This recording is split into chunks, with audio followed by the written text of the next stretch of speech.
consultation. Yeah, and we encourage your opinions and request you to actively participate throughout the discussion. So, as for the agenda today, we have some experts who will be setting the overview and context to COP28 and will be sharing the highlights for us. Then moving on to the panel discussion one, where we'll be talking about India's response and strategy, where we have experts like Ms. Pallavi Das from PEW, Ms. Kalyani Das from AIWC, Ms. Kriti Jain from Navika Services, Dr. K.Q. Bhatia from Fintech, and Mr. Vikrant Mahathir from Security. For second panel discussion, where we will be focusing on integration of TPA and DRS for resilient systems, where we will be having sectoral exposure to thematic exposure, like Ms. Shruti Sinha from GISIS, Ms. Alika Tomar from Center for Environmental Education, Ms. Shridhara Sarkar from ICT, Mr. Rituraj Subrat from Indigenous Peoples Climate Justice Forum, Dr. Shrikar from Delhi. With this event, we aim to document the outcomes and what we mean for India and what should be the way going forward. So as we begin this session, it is my pleasure to invite Dr. Asfi Kapoor to set the context for our discussion today in terms of the significance of COP28 outcomes for India. Just a brief introduction about Aditi. She is co-founder and trustee of Alternative Futures, a development research and communication group. And Aditi began her career as a full-time journalist with Times of India, has led Oxfam climate change work in India, and done extensive research on the policy and practice of climate change adaptation in India and South Asia. She works on issues of development, climate change, gender, agriculture, livelihoods, and development. With that, I welcome Aditi. She currently also sits on the board of Climate Action Network South Asia and with that, I would like to hand over to Aditi to set the context for today's discussion. Over to you, Aditi. Thank you, Michelle. Good morning to everyone, and thanks to Sphere India for organizing this. I'm sorry I'm not putting my video on because I have a running nose, so my nose is all red. So I would rather speak with my camera closed. Can you hear me all? Yes, sir. Okay. So just to say that, the highlights of the COP28 are, of course, going to be given by others, including Sanjay, who is there. So I will just concentrate very briefly on what it has meant for India. So interestingly enough, there was a time when we as civil society used to say that India is slow, is reactive to what's happening at the COP. But I would say that this time India has not just been proactive, but has also been in a leading position for what's appeared in COP28 agreement.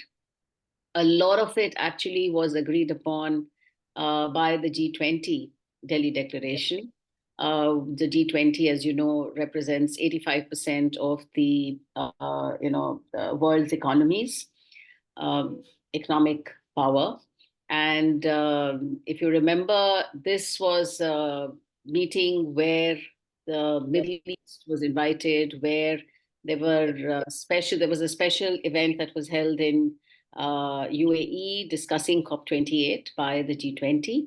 So a lot of things were ironed out and they are there in the G20 Delhi Declaration. So a lot of the language, in fact, reflects what one has already read, including things like tripling of renewable energy, phase down of coal power. I think what I would like to just emphasize is that some of the India's concerns. So one of the concerns that India has always had is on equity. So that is something that is peppered, the agreement is peppered with that, in line with national circumstances. The second thing is recognizing the need for support towards just transitions. Again, something that has concerned India. That is also over there, that you have to recognize that this cannot be done unless there is requisite means of implementation available. So that is also something that is there. Some of the emphasis, how it reflects in the policies of India. So some of the emphasis of the agreement that you find, for instance, reduction of emissions from the transport sector. So India already has, in fact, in 2019, it had launched the Lead It, which is the Leadership Group for Industry Transition, focuses on transport. The CDRI, the Coalition for Disaster Resilient Infrastructure, again, the emphasis is on transport. The Green Hydrogen Innovation Center was, as under the International Solar Alliance, was again initiated as part of the G20. The EV, low emission transport is something again which the Indian government has, looked at as part of its policies. I think Sphere India would know that this whole emphasis on up-to-date impact, vulnerability, and assessment by 2030, which is in the COP28 agreement, is again something that India has been saying that every district must have a disaster management plan, and it should be, implemented. So a lot of the kind of policies, again, the, impact, vulnerability, risk assessment, again, that is again early warning systems, things that India is already putting into action. So this does reflect a lot of the policies that India has. If I may just highlight two things. One is finance. Finance was something that has been high on India's concern. I think there again, I don't think that there is enough. India has not had enough clarity, and we all haven't had enough clarity on what is really finance for adaptation. So, what is the definition of climate finance? How do developing countries say that yes, this is adaptation finance? So that is one thing I think that's still kind of hanging fire that needs to be looked at in the future. The other thing is, of course, how does this phasing out of fossil fuels is still ambiguous. Again, I would say this is something that kind of maybe suits India's priorities, so that it has always said we're decoupling energy transition with poverty. So, and it's all in national interest. So I think maybe this is something that might also be useful if the Indian government decides to go ahead using coal. But this is something that is of concern, and we need to have much more clarity on how this phase out is going to happen. Last word is that when I say that India has really been really in the lead, is that please note that nuclear is also there as a zero/low emission technology option. So I would just like to rest over there, saying that there's a lot of kind of reflection of Indian policies in the COP28, but there are also these few areas of real concern. Thank you.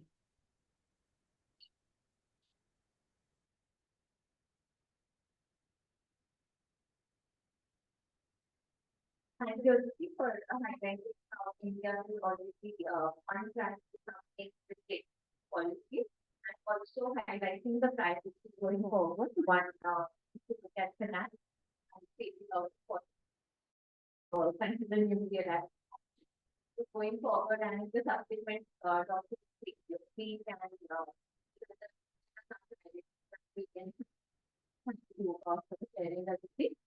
Next up, I would like to invite Mr. Sanjay, who is Director of Climate Action Network South Asia. Sanjay has also joined us online today. Sanjay and his team were present at COP28 in Dubai and have been working tirelessly in contributing to the negotiations.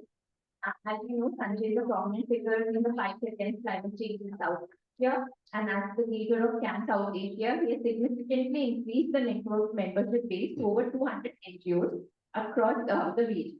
His approach of implementation, networking, advocacy, and training has successfully consolidated climate access for NGOs and also built bridges with the government as partner. He has 14 years of experience in natural resource management, implementation of adaptation in key sectors, and following the international climate change discussions on various platforms for future climate change regime. So I would like to invite Sanjay to share the highlights of COP28 and also outline some priorities for us to take forward. Over to you, Sanjay. Thank you, Nupur. Thank you very much, and thanks for the opportunity. So happy to be part of a very knowledgeable panel and curious audiences also. The COP28 overall, I think we all heard about many buzz around COP28 and its real intention of actually addressing climate change, because this was a very tricky COP, and the tricky COP reason is that one, it was being led by the president designate. I can hear echo of my voice. Enoch, can you mute yourself? That may help. Hello, now it's okay. Now it's okay. Can you hear me? Nupur, you're mute.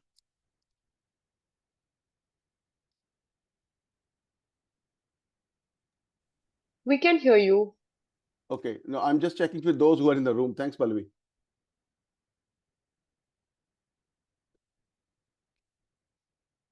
Excellent. So online participants can hear. In person, can you hear me? Yes, we can hear you, sir. Yeah, okay. Nupur, you need to confirm. Yes, Sanjay. Super, perfect. Thanks. So basically, this has been a very tricky COP in terms of the real intention of President Designate, His Excellency Al-Zabar, who's also a CEO of an oil company. And then second, we all actually expected that this COP will be full of fossil fuel lobbyists, and they were. I mean, there was an article by Guardian which actually calculated more than 500. They could identify more than 500 fossil fuel lobbyists in the venue. Second issue why this COP was also considered to be very difficult is because of the ongoing war between Russia and Ukraine. We saw the shadow of Russia-Ukraine war on G20 presidency also, when it was not easy to get what India managed to achieve as G20 presidency because of the two divided factions, one with Russia and one with Ukraine. Then on top of it, the other conflict started, which is Israel and Palestine, where Middle East was completely cut off and Europe was on the other side. We saw those, we saw the reflection of that conflict also within civil society. Since I'm speaking in Chatham House rules, so I can share that. Within civil society also, there was a divide. And then the biggest question before this COP started was whether the COP28, in fact, there were expectations and they were called that this COP should be cancelled, but then, or boycotted by civil society. Some civil society also mentioned that. But then ultimately, it took place, and and then the fear was that no agreement will be achieved because of the divide between countries, because of the conflicts going on. Yet we managed to achieve loss and damage fund on the day one. It was approved, and presidency delivered it. Let's also acknowledge that the loss and damage fund was negotiated through 5 transitional committee in 1 year. So a lot more negotiation time has gone into it. Now the fund is with World Bank as an interim secretariat for 2-3 years. And meantime, there is a arrangement for 7-8 months to operationalize it, and with World Bank, and to be led by a Green Climate Fund and also UNFCCC. I think there are 11 conditions that has been accepted by World Bank. We all know World Bank is known for its undemocratic way of functioning. I think we also know that World Bank is also known for funding fossil fuel in many countries. But there are 11 conditions that actually, if they are accepted as it is and rightly interpreted in World Bank, I think we will also have something similar to Green Climate Fund in as loss and damage fund is being managed basically on those principles, the way Green Climate Fund is managing. So that's the good part. So it certainly added positive vibes, but we never realized. The good part was that June, in May session and June session, there was an agenda fight.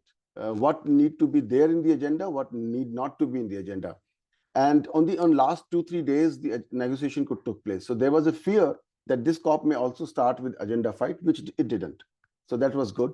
And agenda was accepted, negotiated, and it certainly made a lot of progress. So after achieving loss and damage fund with around $700 million committed, we are hoping that billions will come in future, but let the secretariat or structure take shape. Then the biggest fight was over fossil fuel phase out. That word was added. In fact, presidency added 4 options. One was to phase out completely. One was not to phase out at all, not to touch it. One was to phase out in abatement manner. And there was one on divide between fossil fuel and coal also. So there was at least first time fossil fuel word has been inserted in the outcome. That is a big progress. So with the elephant in the room, or the major problem due to which climate change is happening, first time we are going to start negotiating in the text in the climate talks now. So far, it was more about how to cure yourself, how to prevent, basically how to manage ICU and OPD, but not to manage the weapon that is injuring us. So that was a good part. So now we are talking about how to get rid of the weapon that is injuring us, basically fossil fuels. And there was a divide between developed countries and developing countries, because in G20 presidency, tripling of energy, renewable energy was agreed. That was great. And then this also reflected in negotiations in COP28, and the India did not endorse it, primarily, though India managed to get a deal in G20 presidency, the tripling of renewable energy. But then India did not endorse it in COP28, and one of the reasons was that it was complemented with phase out of coal. Now, please understand there is a difference between fossil fuel and coal. Coal is applicable more for developing countries because that's where it is being used. Fossil fuel also includes oil, gas, and that is more applicable for developed countries. So developed countries wanted only coal to be phased out and not oil and gas. Nobody talks about it. In a way, they are trying to get rid of differentiation, or basically at least the equity and CBDR principle. They are trying to throw it out. So that was the fight, and we managed to get F word, fossil fuel word, in the outcome. That was good. On climate finance, nothing much, honestly. I think developed countries are stepping back. The major issue was NCQG, basically, and so NCQG is a new climate quantified goal for finance. And we all know that in Copenhagen and then later on in Cancun, 100 billion was agreed as a contribution from developed countries to developing countries through Green Climate Fund, and Green Climate Fund is dispersing it. Last year, they managed to disperse or managed to get 100 billion. That was first time, but now every year. But 100 billion is not a very significant amount when we are already talking about 400 billion every year, only in loss and damage. Keeping that in mind, new quantified goal need to be adopted. And 100 billion was an arbitrary figure. That was a big figure in 2009, and then later on 2010, the people agreed, and it was picked up. That was proposed by Obama administration. But now we are talking about, I think even trillions also for investment in energy transition. But new quantified goal is required from 2025 onwards every year. So it need to be maybe 400, 500. There are various figures about it. So that is being discussed. Its criteria is being discussed. What is the basis of agreeing on a figure is being negotiated. So that negotiations are still going on, and will continue in bond session also next year. So that's one. Just energy transition was also another issue. We are talking about just energy transition in all countries mostly, but the interpretations vary. For example, for India or other developing countries, just energy transition is more about transformation, is more about livelihood transformation also. But just energy transition is being interpreted in developed countries as if it's going to be a technological change. Earlier, the source used to be fossil fuels, includes oil, gas, even nuclear, which is they consider renewable. But now it will be renewable energy. So that's the simple change they see. They don't think that there's an impact on livelihood of the community also. So so these were the 4 issues in the COP28 that was discussed. In case if I missed anything, I request my following panel to please add. Nupur? Thank you so much, Sanjay, for sharing that. And it's great that you've highlighted these for us going forward in our outcome documentation. Also, we can also strategize on how do we take these issues forward, what kind of advocacy priorities we can define based on that. So thanks for that sharing.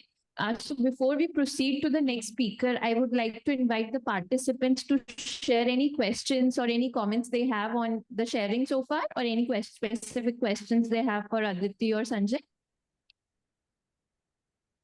If you can raise your hands, or I think you'll be able to unmute yourselves and share.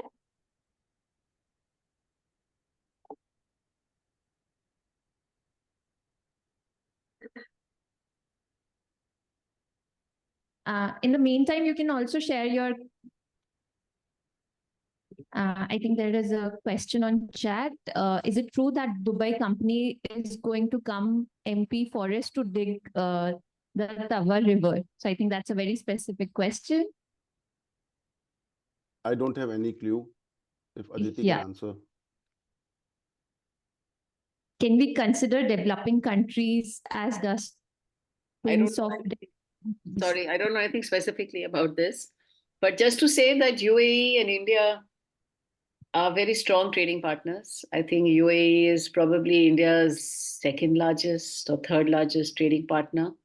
And they've been having discussions for a long time, the last 3-4 years. I think Modi was probably the first Indian prime minister to visit UAE after 34 years or something like that. So if this specific thing is on or off, I don't know. But yes, I think they do have a lot of, one would probably hear a lot of joint investment in renewable energy and other things. So I don't know about the specific things. Yeah. And just to say that, just to kind of take forward what Sanjay said on just transition, I agree that the West, really, the industrialized countries, developed countries really talk about technology, but the text, if you notice, does talk about, more inclusive ways of looking at transition.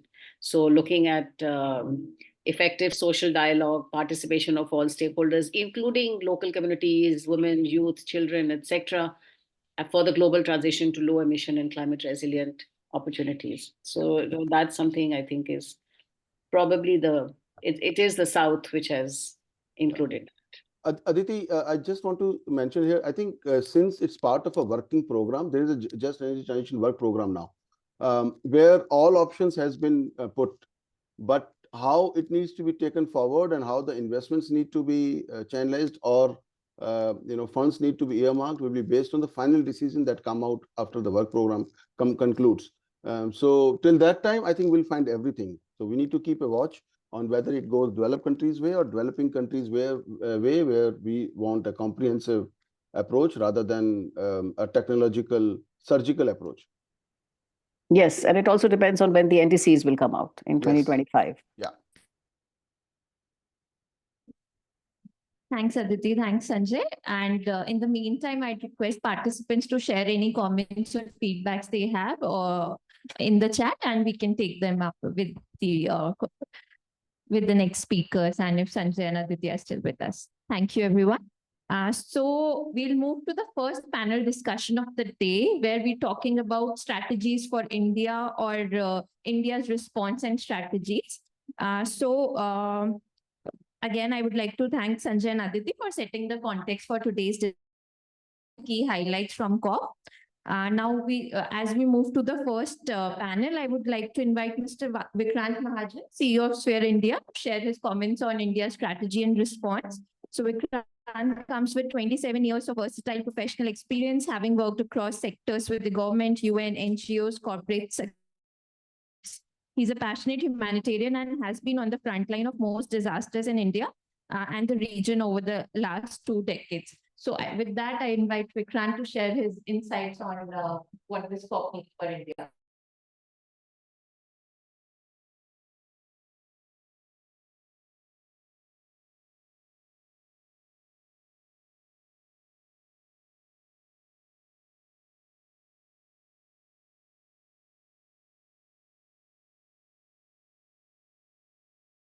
the damage and loss and what's coming up from that damage and loss, how we are seeing the development of the resilient communities, what provisions are looking up from that. So the initial, while the good thing about from this COP is that, the momentum and the fund got created and it got institutionalized. The processes have started beginning up. The World Bank, as Sanjay also shared, there's a lot of bureaucracy involved with that. But I see it's a good beginning, from the previous COP, another next step has taken ahead. And while some of the initial pledges have come from some of the countries towards the fund, but what it's looking like is not anything significant. It's coming at the backdrop of the summer wars, which we are seeing it in Ukraine and now in Gaza also. So while there are billions and billions of dollars have gone into the war, what we're getting into see into the for the climate is as compared to what's being spent on the war industry, which is affecting the climate. I think it's very small. So from that point of view, the commitments made from on the damage and loss has been a bit disappointing. But let's see how things progress from here for what has been achieved already.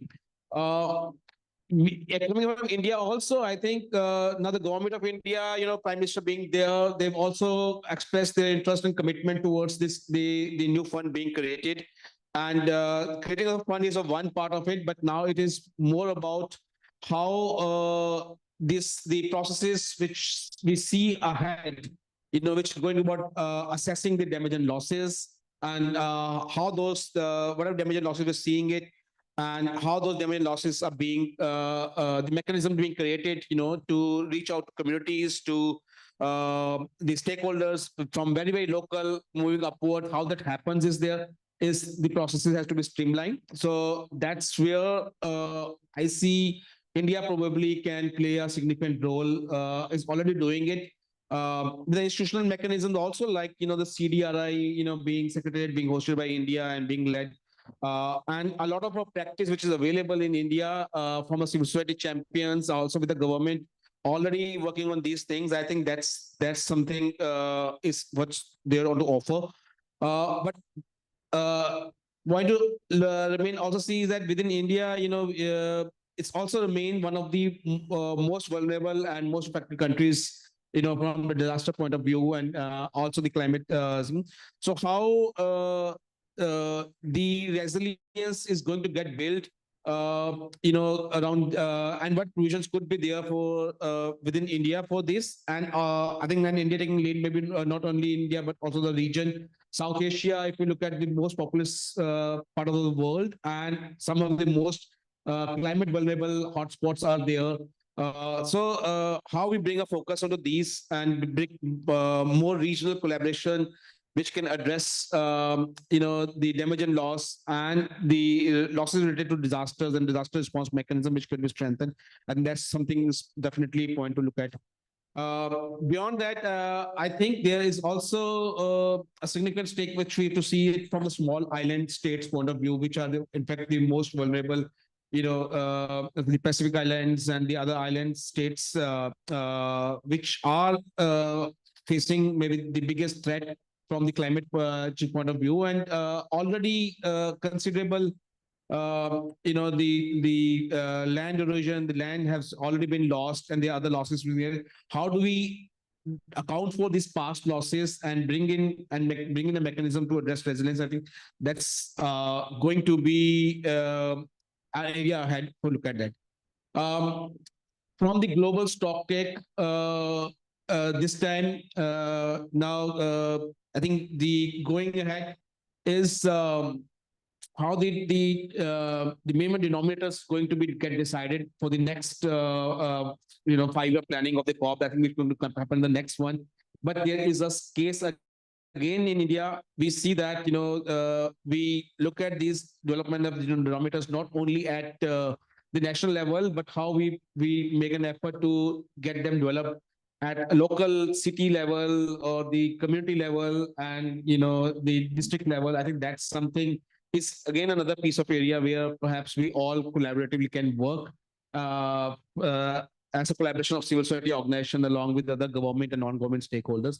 So these are some of my quick thoughts, and I know we have a very eminent panel, so I'll not delve more deeper into other issues. I will leave it to others to say, and then towards the end, maybe wind up, in the question and answer sessions, how we take it ahead. So Nupur, please help me with the next speakers one by one here. Thank you so much.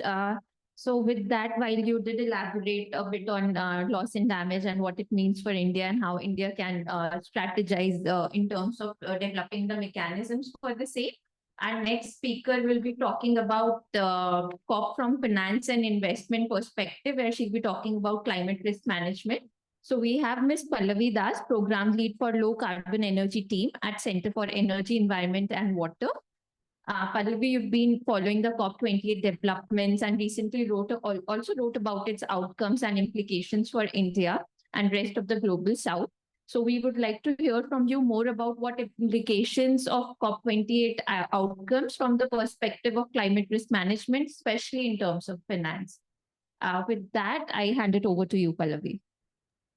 Thanks so much. I have just a couple of slides and would like to share my screen. So just give me a second.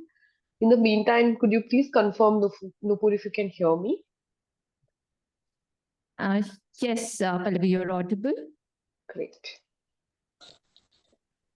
Yeah.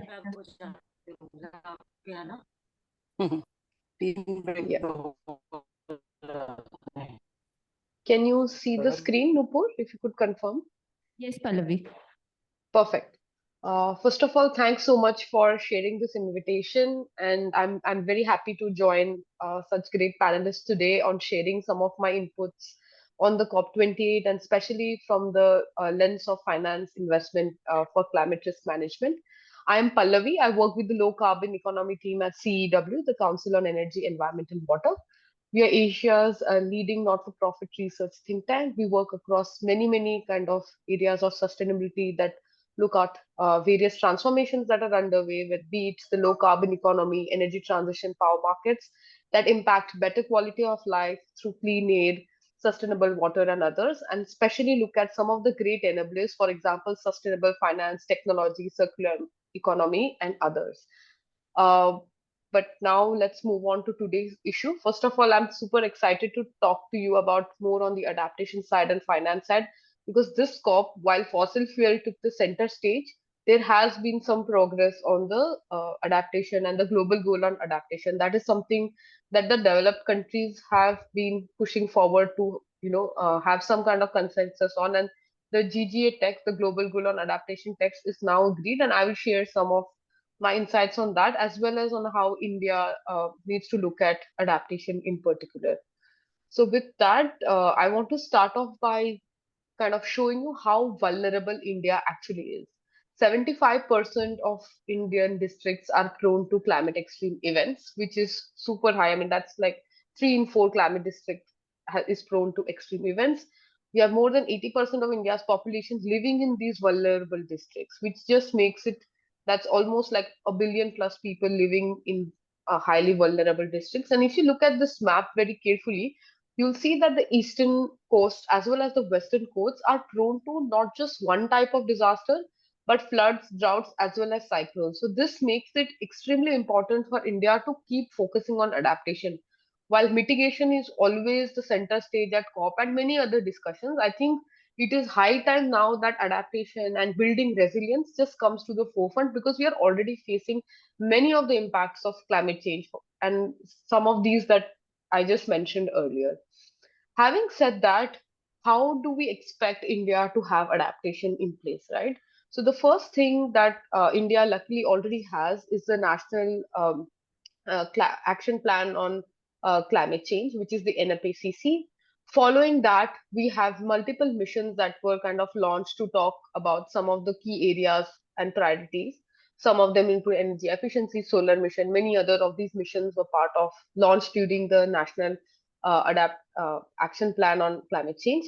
With that, we now have multiple states that have the State Climate Change Adaptation Plan, SAPCC, And then very recently, the MOCC has also revised guidelines. So many states are also revising their state action plan on climate change. And finally, we also have multiple cities that are starting to have, a climate action plan, adaptation plan. The real thing with adaptation is it has to be done local. While mitigation can be done, at a global level. By that I mean that, if you, let's say, want to decarbonize the power sector, you can have solar, you can have wind, you can have many other, non-emitting sources in place, and that can be done very centrally.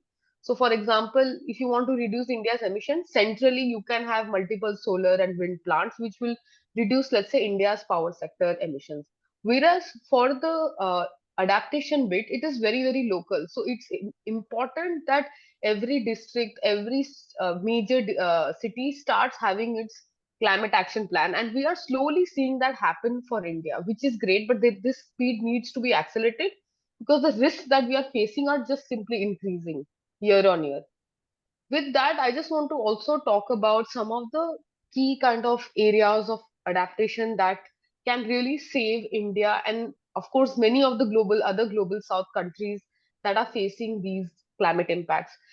Just to give some numbers, because we are talking about finance here, India experienced about $4.2 billion in losses last year, just for floods. Now, there may be other extremes which we have lost more kind of money on that.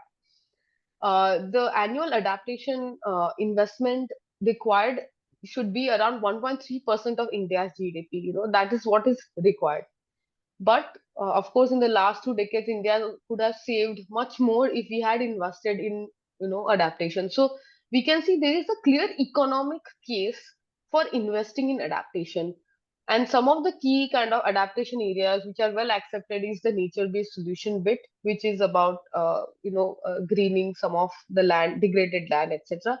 And the advantage with that is it's just not about adapting. Let's say you're planting mangroves, it's not simply about adapting, it's also about ensuring that your biodiversity, your land degradation, and even you can in fact mitigate emissions with land kind of nature based solutions.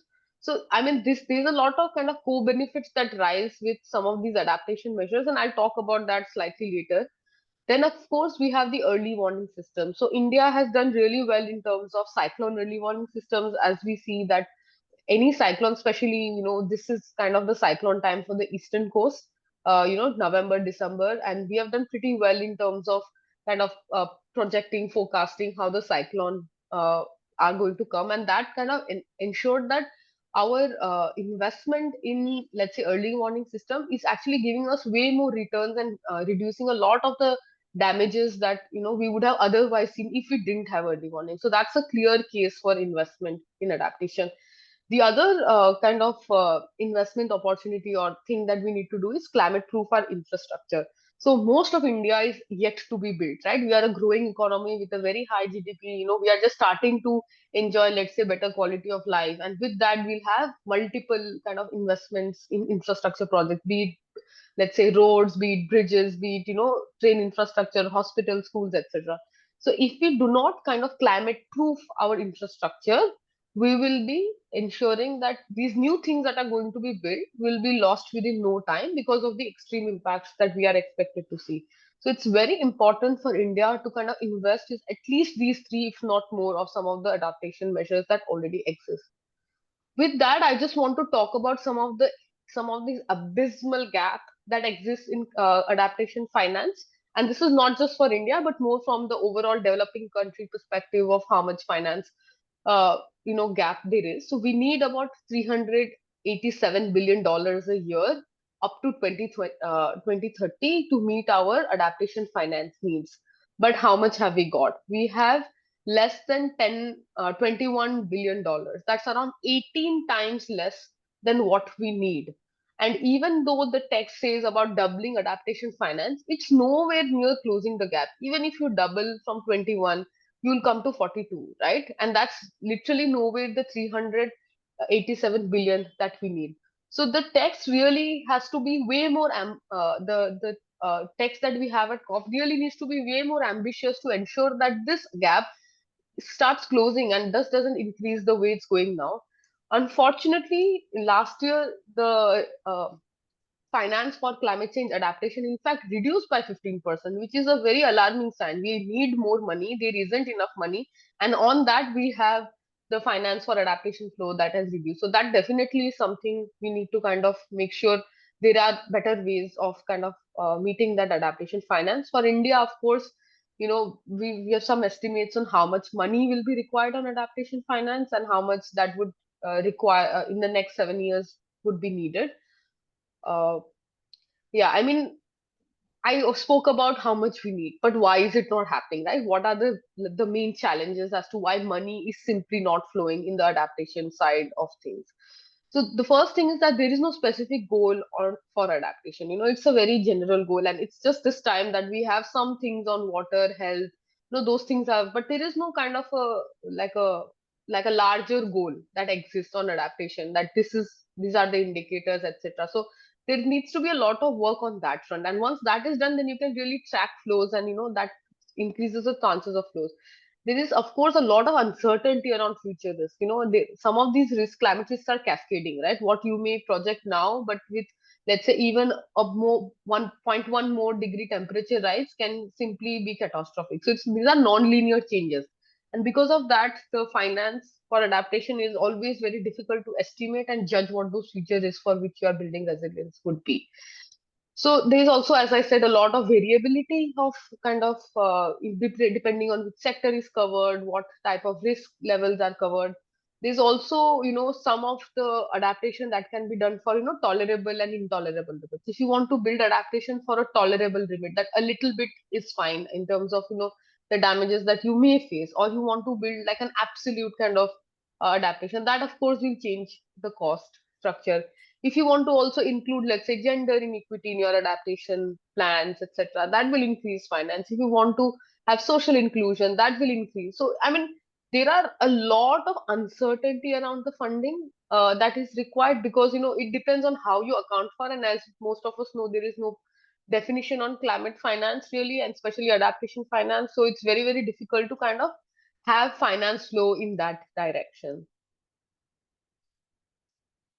With that, I just want to highlight some of the problems with the GGA text. While we all agree that having a agreed text is better than not having an agreement, so that's good in terms of procedural progress. But in terms of the key things that are lacking in the text from the finance perspective, so of course, I mean, the financial adaptation gap is very high compared to what is required, and that's, I mean, even the doubling of adaptation finance that is written there is simply not enough. Many speakers before me spoke about the loss and damage fund, and we know that we need a way more money than has been committed, and we simply have around 700 million, but we need billions. And of course, so that's simply not enough in the adaptation and loss and damage bit. There is no kind of for nations to establish any framework for nations to account for climate finance. Again, the definitional issue. So, I mean, we are continuously kind of arguing how much was received and how much was actually received versus what is climate finance. Because climate finance, according to developed countries, simply needs to be concessional, needs to be grant based. Just giving debt, like normal market rate debt or even a little bit concessional debt is not enough, because many of the African countries, especially, this is a big concern for them because they are facing debt crisis. So that's something that the text really needs to be strong on. Of course, the direction on that global to local, that climate finance for adaptation really needs to reach the local level. That's not clear yet from the text. So these are some of the kind of future areas of work on the text itself. But I mean, climate finance, of course, can be a big catalyst for adaptation. And some of the things that climate finance in the adaptation bit really needs to be decentralized. So, I mean, because adaptation has to happen at the local level, the priority of expenses or being able to tax, that kind of power needs to be with the local authorities, with the districts, with the cities. Otherwise, adaptation will simply not happen.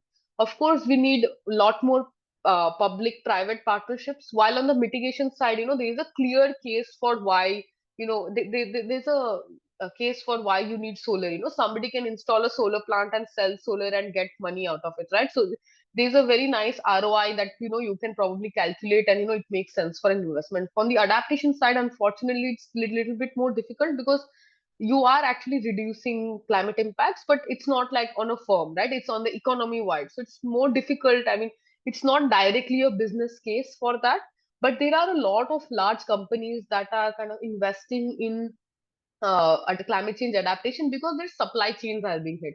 For example, let's say somebody who manufactures tea bags, let's say, really needs to make sure that their tea plantation are safe and protected and not kind of washed out with the floods, so that their supply chain is protected. So there is a lot of kind of starting of investments of of private money in this, but this really needs to be ramped up. Again, the actions has to be at the local level. So the local level government, the urban, let's say local bodies, will need to learn how to raise money for it, be it through municipal bonds, be it through direct access to grants in some way. That's something that really needs to be kind of improved for adaptation to improve. Of course, we need a multilateral developed bank reform. I think that this is the agenda of many countries, especially from the global south, and I think even India in its G20 presidency kind of talked about it. And this is of course there in many of the international kind of agreements that are happening now, and they need to be reformed for better access to climate finance. And while many of my earlier speakers spoke about that the money is simply not enough, the money is simply not enough, I want to just add on a little bit more complexity and say, even if we had the money, we also need to have the quality of finance. So it's about how and the delivery of finance. Just because we have money, it's not enough, right? We need to make sure that it's accessible to the people that need it, and it's easily accessible without having any kind of, and it is concessional in some way, and not some kind of debt trap that many of the developing world is kind of falling into. With this, I want to kind of conclude, and the way forward for adaptation finance is really to have have clear indicators and framework for future climate risk. I think this, to an extent, the vulnerability index is captured in the GGA text. I think that really needs to be strengthened. There needs to be more clear of estimating loss and damage, because of course while we have a fund, we still need to figure out how it's kind of disbursed. And as we heard from earlier speakers, there's a lot of bureaucracy involved in that. So until we have science on our side to show clear kind of estimates of loss and damage, it's very difficult. It, I guess, will be very difficult for many of the developing countries to get access to that finance very easily. Then we have a lot of local capacity building that is required for let's say district level, state level, city level, for officials to understand the climate risks that are coming and the non-linear climate risks that exist, especially in terms of the extreme events that are happening and that we see so often in Indian news today.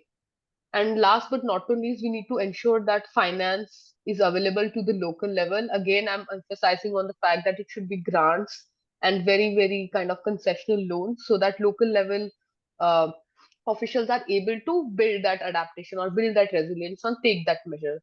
And last but not the least, I think, as I'd highlighted earlier, was the private sector participation, because private capital is something, I mean, there is more of private capital than public capital, right? So it's better that they start investing in adaptation and climate resilience. With that, I want to stop here and thank you guys once again for this opportunity, and look forward to any questions or suggestions that you have.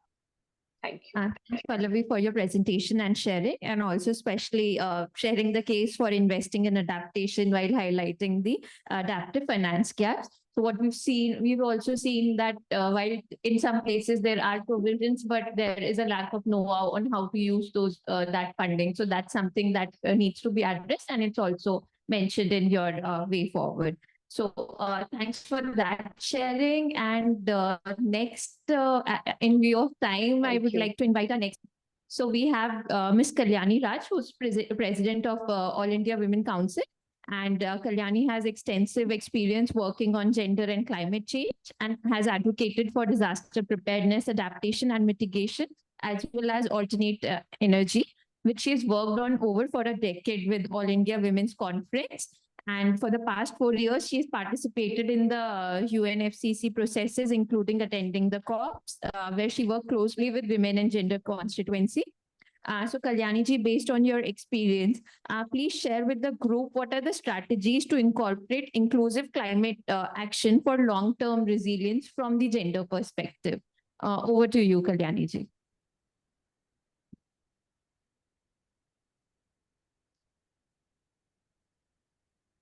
Uh, Kalyani ji, there seems to be an internet issue from your end.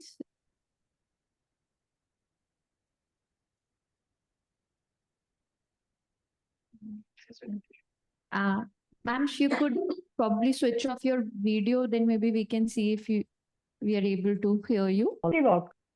Now we could hear you. Oh.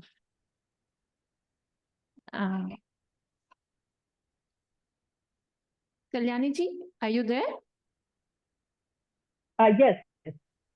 Sorry, I think in between the line went off. Can you hear me now? Yes, we can hear you. Please, ma'am, go ahead. Okay.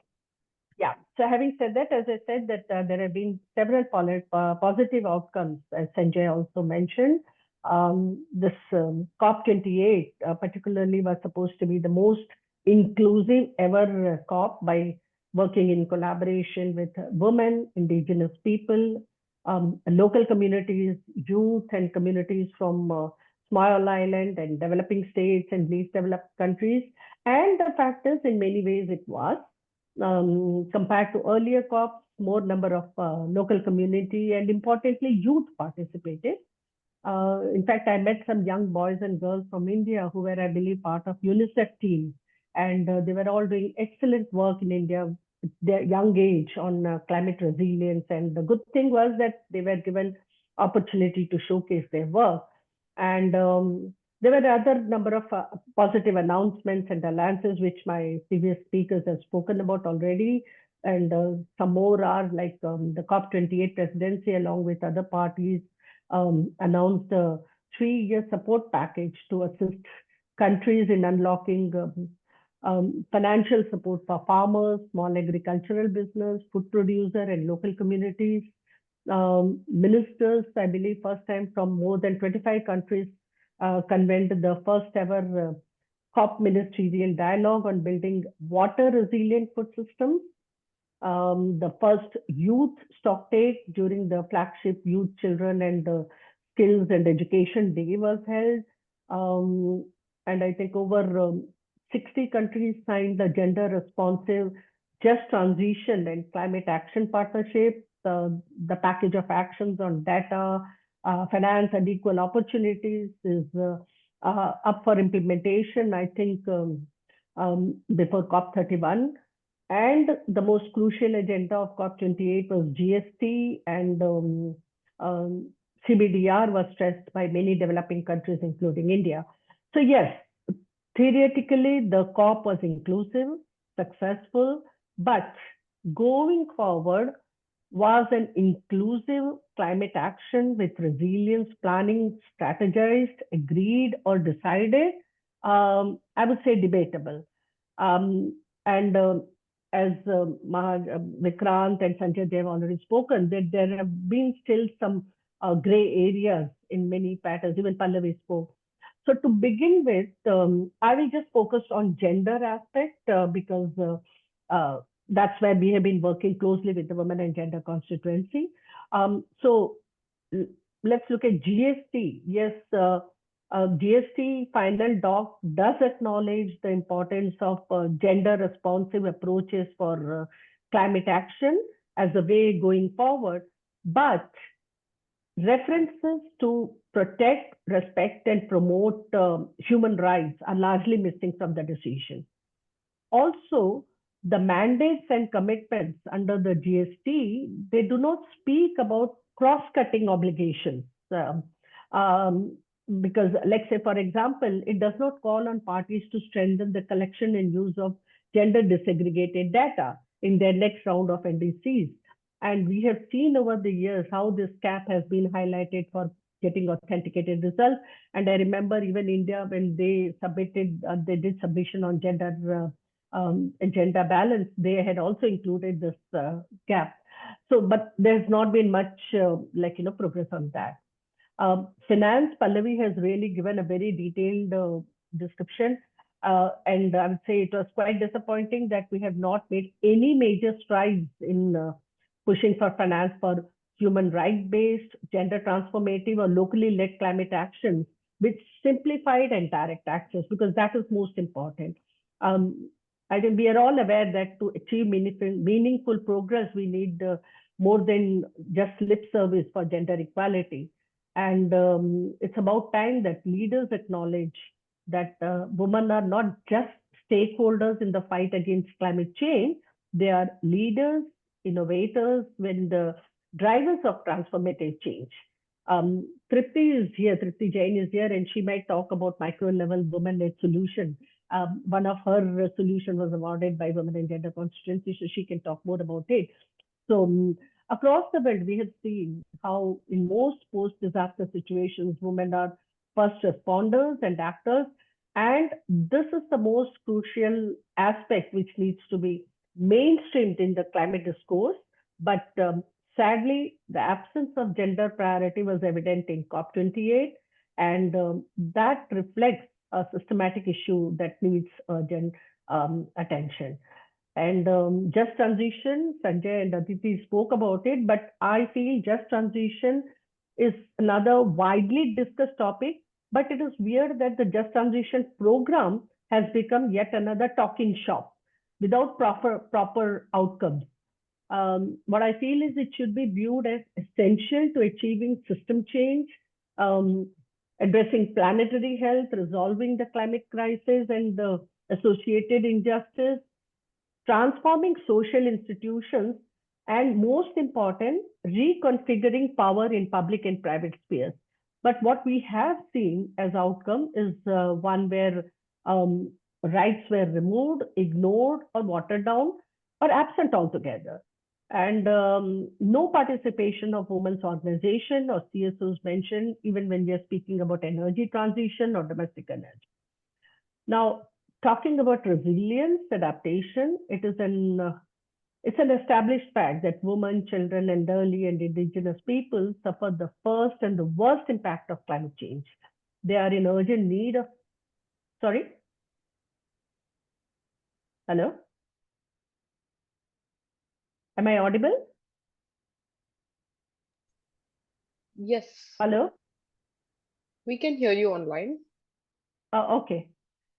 Right. I think there was some problem.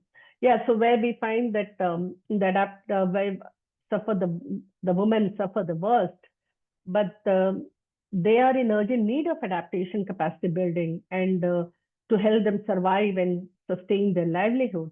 Whereas what we find is that parties are struggling to agree on key elements that are vital for the most vulnerable to build their adaptive capacity and enhance their resilience.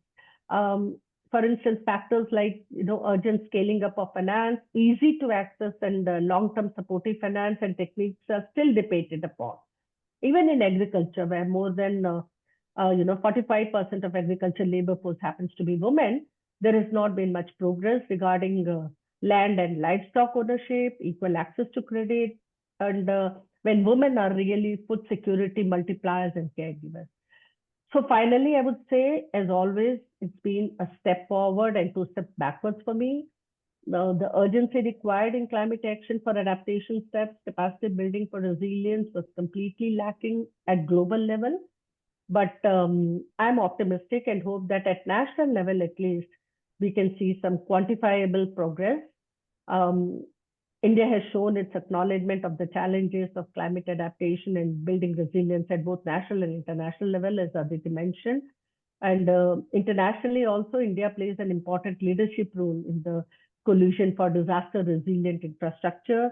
On the national front, India has established a National Adaptation Fund for climate change schemes to sort of support adaptive activities in climate vulnerable regions of the country.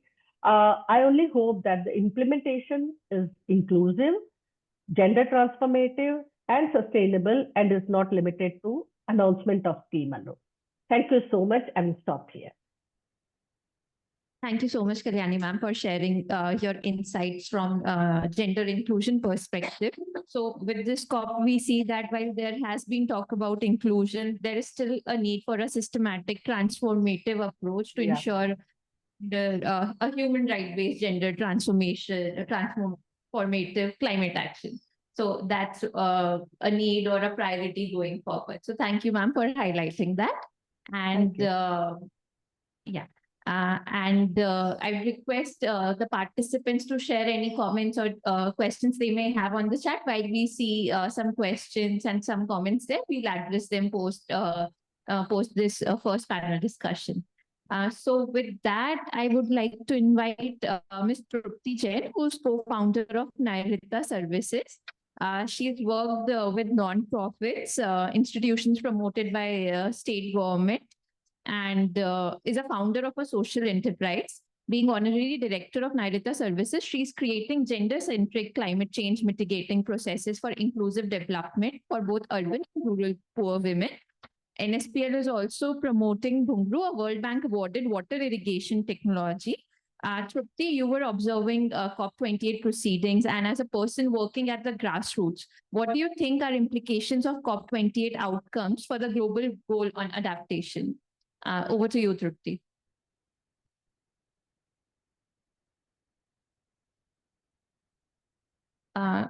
Hello, everyone. Thank you, first of all, to Sphere for inviting me and with such a great panelist. Yeah, I'm Trupti Jain, based in Ahmedabad, and my solution Bhungru, which means big straw, it is irrigation technology which helps the farmers to get rid from the flood and drought, both the climate disasters. So we are working on only 12 states of India, and also we have successfully piloted it in Bangladesh, Ghana, Rwanda, and Vietnam. So it is the technology which need to be scaled up at the global level, and it is a local actions which is more it is a climate adaptive technology, very well known by the UNFCCC, and this COP28 also published our case studies to scale it up on the larger scale. So my participation in the COP28 is basically to promote this kind of the local adaptive technologies which need to be taken at the global level, and also do the advocacies for the making more adaptive actions. As Pallavi mentioned, that there is a very less attention to the adaptation fund, basically adaptive actions, and compared to mitigation. And also it is declining the day by, COP by COP. So we have to have a strong lobby on that one. So I was following this global goal on adaptations negotiations. My earlier speakers has really highlighted all the kinds of the COP highlights. So I will focus myself on the particularly GGA tax, which we have analyzed, our group has analyzed, and we are continuing doing the advocacies on that part. So the measure, the GGA, that the global goal on adaptation tax outcomes, we have followed thoroughly up to the 11 December, but then there is some changes after the in the final tax also. So, but basically it is like the good part of this tax is like a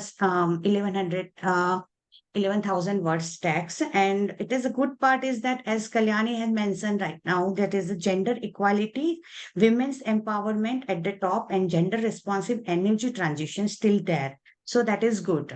So this COP is, had a good steps in terms of the inclusion of the women's participations, especially in the local actions, and lots of side event was formed around that part, and that's why it becomes a very focal point for the policymakers to consider the local actions, which is the gender responsive. So gender responsive local actions has a much attention drawn in this COP. Of course, we need to do much more about the inclusiveness of the indigenous peoples as well as in some of the minority groups. So that is the one thing. The language is slightly better in new Article 28 on energy transactions and the fossil fuel, but still has the loopholes, as my earlier speakers mentioned. Much stronger on climate finance compared to the earlier COPs. Climate resilience food systems for the first time high up in this COP decision. So that is the there is a lots of, long way to really address this issue. But this time, first time, I think climate resilience food systems high up in this COP decision. So that is the good part of it. About the GST tax, it has the some loopholes like in an it is 11,000 were documented term fossil fuel mentioned in 3 times and the word oil or gas aren't mentioned once. So as Sanjay has mentioned earlier that there is the lots of debates on the fossil fuel inclusive of the oil and gas and all the things. So you can understand it better. The phase down of coal, the word is appears thou without any time scale. So still it need to be, fixing up the timings. Of the actual phasing out of the fossil fuels. There is a strong focus on abatement technology such as carbon capture and storage, which is a good one. There is no emphasis on action in this critical decade before 2030. So small island states, Latin American progressive states, and the EU may find it hard to support. So, as the climate change is a global issue, so we need to be include all these kind of the countries also. References to the science like 1.5 degree, which we are fighting for, and then providing finance are scattered around the tax, but in no coherent way. So, there is no, it is hard to know what is this tax is actually about. So it's a lot of interrogations and lots of further analysis is required, debates is required to strengthen this kind of the thing. So basically, although this is a slightly progressive crop, some specific decisions have to be made, but we need to be ensure emphasize more on the adaptive action sides. Adaptive funds and adaptive financing are decreasing day by day, as Pallavi mentioned rightly in my earlier things. Second, it should be the gender responsive. They have include the gender aspects, but we are not yet equal. Like in this time, we have analyzed the gender related data and found that in the parties forum, earlier the participation was, women participation was 31%. Now it is 35%. So we are progressing, but we need to reach, at least 50%. So, there is much more we need to do in these aspects. So, I am stopping over here and I'm happy to take any questions and any queries on this one. Thank you. Thank you so much, Shruti, and congratulations to you for promotion of local adaptive technology that can be scaled up and taken up at global level. So that was also something Pallavi had also mentioned in her presentation. So it's something that we need to highlight and scale up and present during these kind of strategic meetings and strategic platforms. So we are able to promote these kind of technologies. So thank you for that sharing, and also sharing your insights on the text and what it means, and highlighting the two priority action points, one on adaptive actions, which should be the next focus, and also on gender responsiveness. So thank you so much for that sharing, Trupti. Next up, we have Dr. K.K. Upadhyay with us. So he's a seasoned development professional with over 4 decades of experience. So Dr. Upadhyay, my question to you is, what do you see as the importance of collaboration and partnership in responding to the climate change and strategies for climate resilience? Thanks, Napo. It's always a pleasure to be here. Namaskar to all of you. As she said, I have been at the grassroots level. I started working with villages for COPs, cooperatives with Dr. Varghese Korean, and then moved to civil society, then to corporates, and then to academics. So I have seen it all. I see 3 things very clear, basically.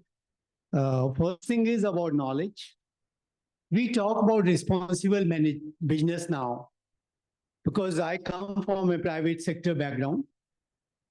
And what we have been doing is we are talking about sustainability, climate change, where we always get confused with nature, tradition, and when it comes to dissemination, lot of people don't know what to do. Even about COP28, as a academician, I find two streams very clear. One thing is a positive one, and one is a negative one. Negative one, where the people who are attending COP28, they are flying by jets and all. Two, lot of positive things happening, especially in India, with the present government. The question comes about involvement. As Pallavi also said about funds, their distribution. But what I hear from lot of corporates, not the top 100, but the smaller ones, two things are not there. First thing is funds, and second is priority to use those funds. I think business is still driven by profit and profit alone. That's where we have to put COP28 agenda into the corporates. How do they implement it in practice? That's where you have to go to different stakeholders, government, of course, as most of the speakers said, as a country, we have our commitments. And we are doing a lot, especially in renewable energy, solar, wind, power, but still a lot depends on the fossil fuels. That's where a change has to be worked out. And how do we do it? Corporates in India, from 2014, we have been trying to make corporates more responsible. That's where we enacted the corporate social responsibility law, making 2% mandatory, where they have to spend about 25,000 crore a year now. We started with reporting. Now, since 2021, we have made it mandatory. Earlier, we were talking about if you don't do it, we'll put you behind the bars. We have not done that. But at the same time, it's a civil offense now. If you don't do it, we straightway fine you 1 crore rupees, or each officer 2 lakh rupees. And we have issued notices to about 366 companies. A lot of companies have gone to court and they have lost the case. Now these companies have to pay 3 times the amount they had to spend on CSR. For shortage of time, I won't name those companies, but what the trend is now, we are talking about ESG, environment, social, and governance. When we talk about reporting now, practically all companies have to report, especially the top 1,000 ones, on business responsibility and sustainability reporting. Sustainability is a buzzword. Even if you find jobs now, about 50% will be in domain of sustainability, ESG, CSR, and BRSR. S here becomes very important.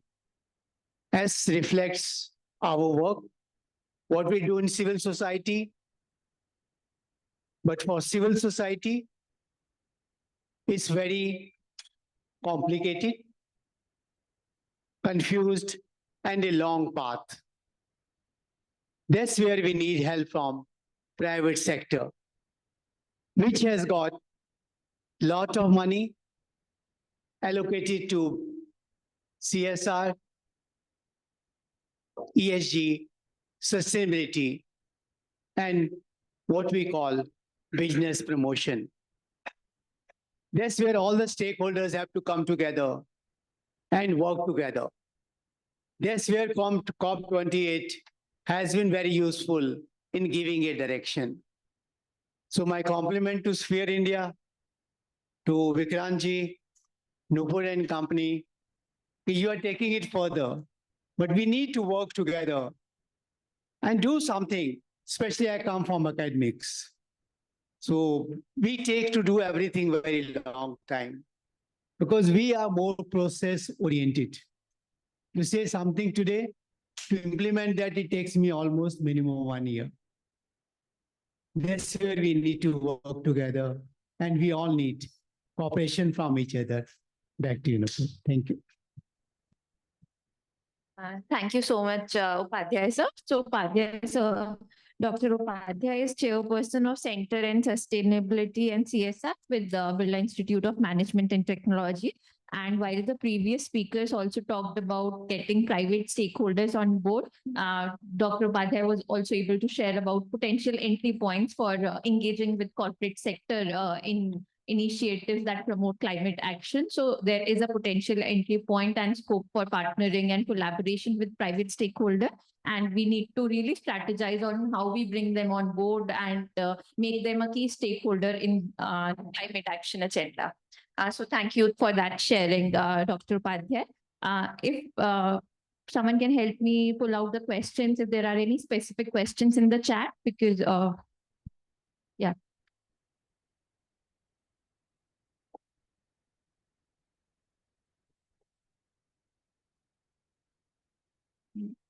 So one question in the chat is, it seems that for COP28, India's success was mainly balancing its energy landscape along with climate commitments.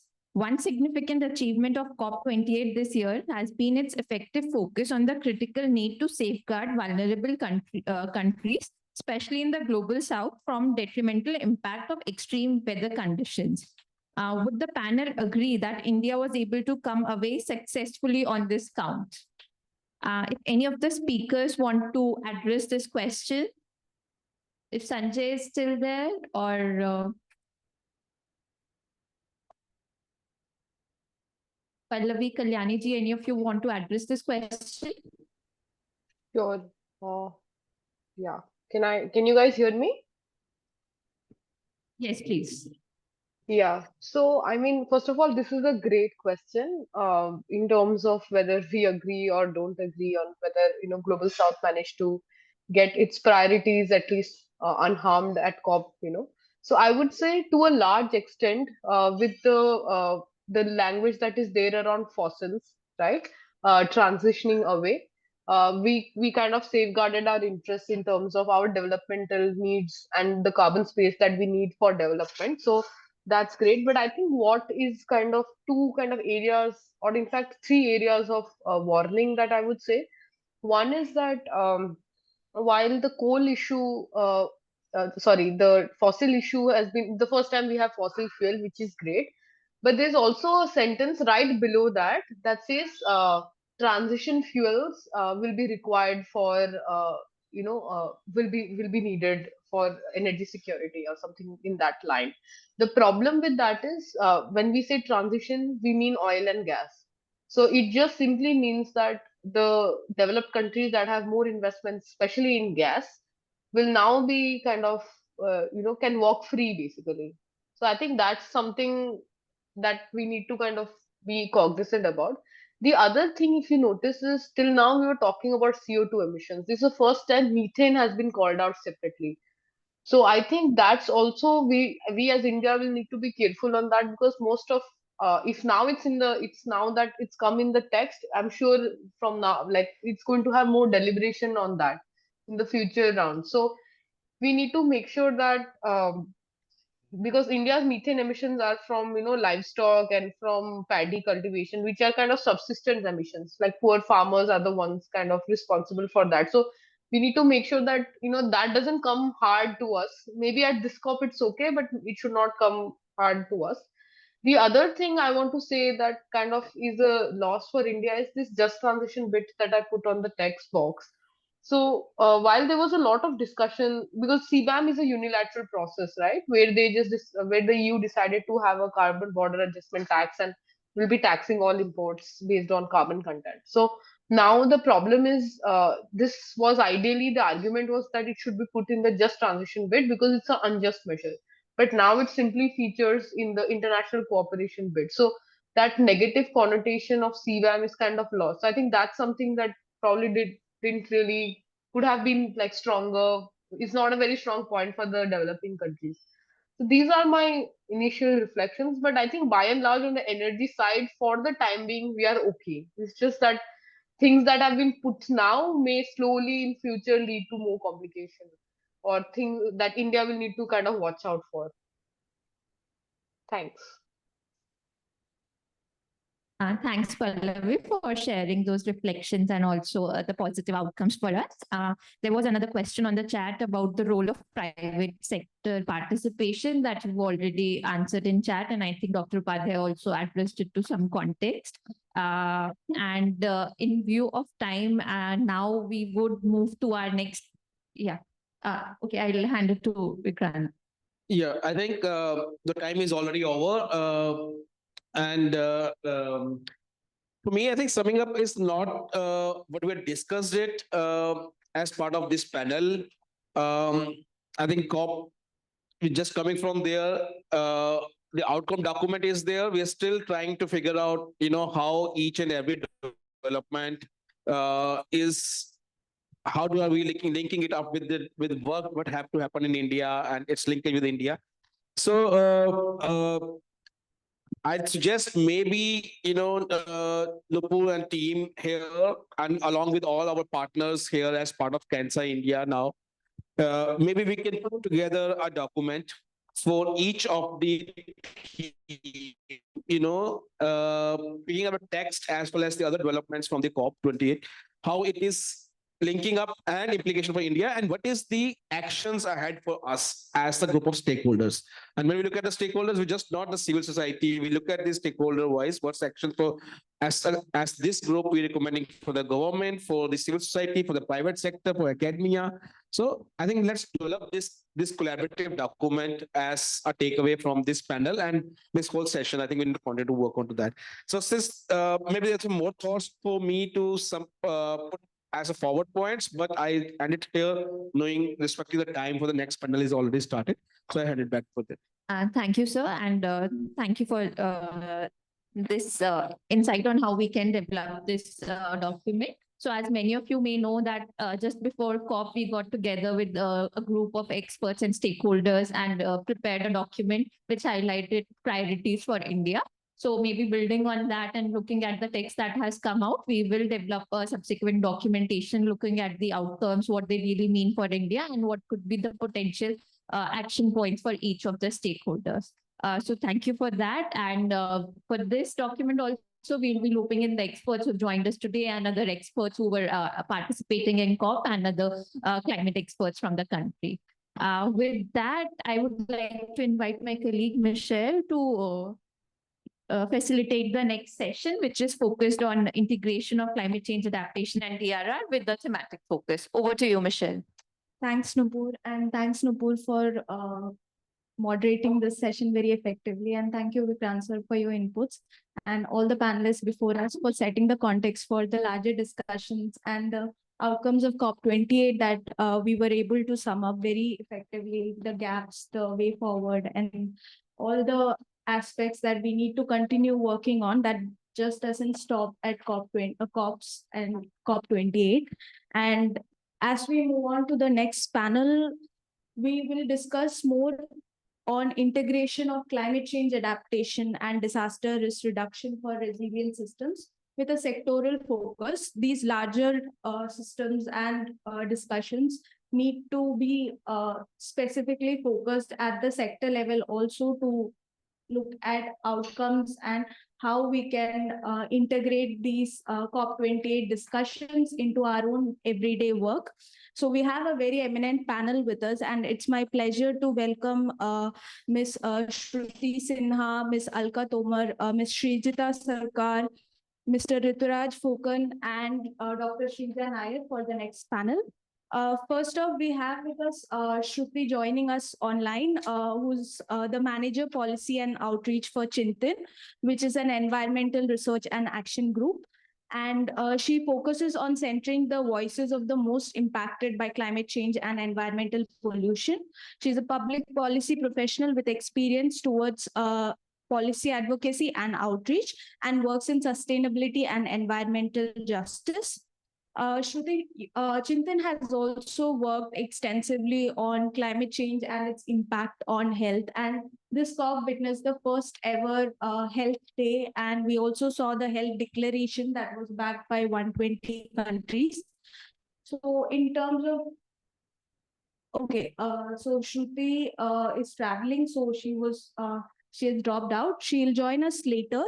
Meanwhile, we have with us in person Ms. Alka Tomar, who is the Director, Center for Environment Communication. She has over 2 decades dedicated to environmental education and sustainability. Alka is the President at the Center for Environment Communication and Chairperson at the Center for Youth. She's adept in navigating complex subjects from climate change to biodiversity and water resources. And Alka, this COP saw the participation of a lot of stakeholders in Dubai, and you also work extensively with youth. So based on your experience and expertise, if I can ask you about youth participation and climate conscious education and engagement. Yeah, thank you, Michelle, and thank you, Sphere India and Cansa for inviting here. And so now we all are coming from COP and have very high hopes and energy.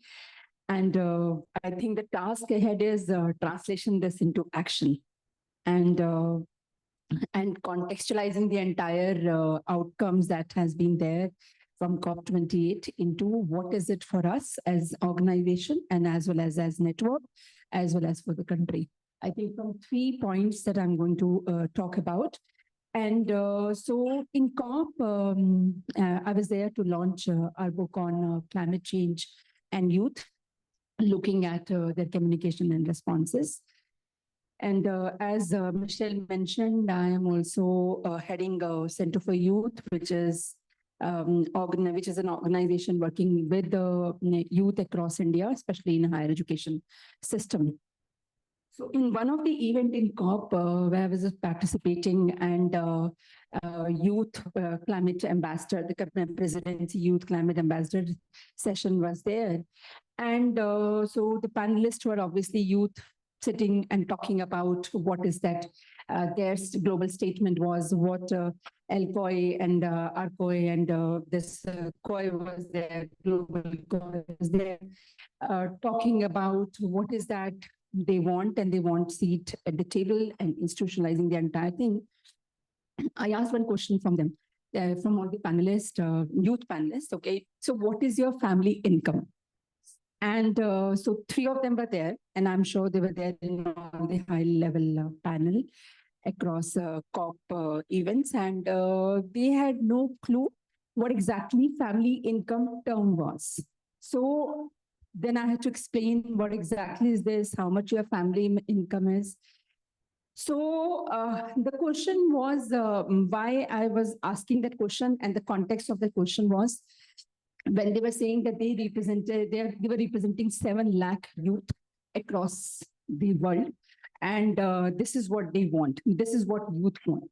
So the point is here now with COP, the institutional mechanisms of engaging youth has seen very evident responses in COP28. We had December 8th Youth Day, and we had series of high-level events, and we had the COP presidency of climate ambassador, and then official constituency of youth and children, which is of UNFCCC. So we have this institutional mechanism in place. Now, as my takeaway and the question that I'm relating here is when I'm asking the representation or the ambassadors of climate change, the youth ambassadors, about what is your family income? Are you representing the global youth or the sentiment and echoes and the impressions they have about climate change or the impact they have been facing? And so if they are not able to represent and talk about or understand, it means it brings to a larger issue that, and the way forward for us is we need to have very right participation and representation of youth who, put your issues, put your ask on the table at right time. I think that's one of the takeaway as Center for Youth, as Center for Environment Communication Organization that I'm representing, and as India, we need to look at these forums, which are now highly institutionalized. Are we there? Are we there in putting our issues on the table? That's one takeaway. That is one that I have. Second is, yes, I think COP28, we had really a lot of takeaways in terms of what has been the outcome, and what we are talking about is UNESCO coming forward with their global statement on greening education. And 38 countries are now signatory to it, when we're saying that, in climate change vulnerabilities, majorly education system gets disrupted a lot. And if that is the case, because we've seen in COVID or in air pollution, that first thing is lock down this school, close these schools, and the education, you get into online. The point is here that whether we are talking about formal system, informal systems, school systems, or higher education system. Now, climate change education is becoming very, very important aspect of it. But are we there yet? And the takeaways that are there as part of the outcome document is that we need to bring climate education in NDCs, in a National Adaptation Plan, and mainstream and institutionalize them. So if we are talking about that, and what UNESCO is also talking about, that how do we bring that with 4 pillars of either we are talking about, creating climate resilient institutions, school systems, and with children education or teachers, or talking about a larger level institutions who are involved in the entire education system. So where are we, what we are doing, and what we want to do, translate that into action. And that's another point that came out.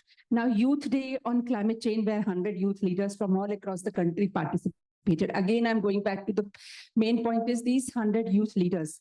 We need to, as network and as countries, we need to put right youth in place where they are able to, put across their points with more articulation, and as well as with more, authenticity in terms of they are the, climate migrants, or they have been facing, so that they can speak from, not from the textbooks, but more from what they have been facing. I think that's another point that I realize need to be really, really important. Now with Government of India, with their greening education program, or lifestyle on education, on environment program.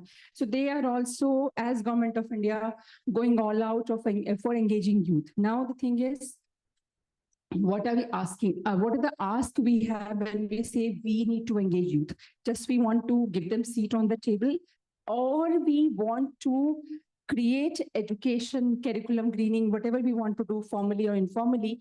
But what is the call for action we have for children, by children, for children, and with youth also? What is the call for action? What kind of projects we are talking about? What kind of funding we are talking about? How do we galvanize those funding and those entire, approaches all together? Do we have a climate education curriculum with formal system, and engaged by NCRT or with other boards, and plus with higher education, UGC, and all the councils that we have, 16 plus councils on medical, engineering, architecture, dental, and law, and all together. So where are we in terms of development? This is the kind of takeaways I have, is in the process of translating this into action. So when we are marching towards COP29 next year, So at least in terms of our roadmap should be clear in terms of systems, approaches, and partnering with the right institution. So that's, I think, was going to be very, very important point I wanted to bring on there. Thank you, Alka. Thank you for bringing up meaningful engagement with youth and also representation from the most marginalized communities and groups that are also impacted by climate change presently, and also continuity in education in terms of climate impacts. This is a good time to also bring in our next panelist, Ms. Srijita Sarkar, State Coordinator for Indo-Global Social Service Society.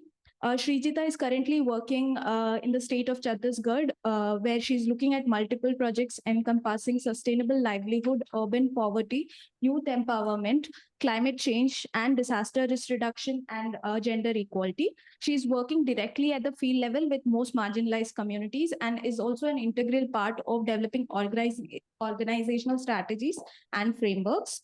Srijita, so from your experience and work, if you can talk about urban resilience and climate change adaptation with the most marginalized communities, over to you. Thank you, Michelle.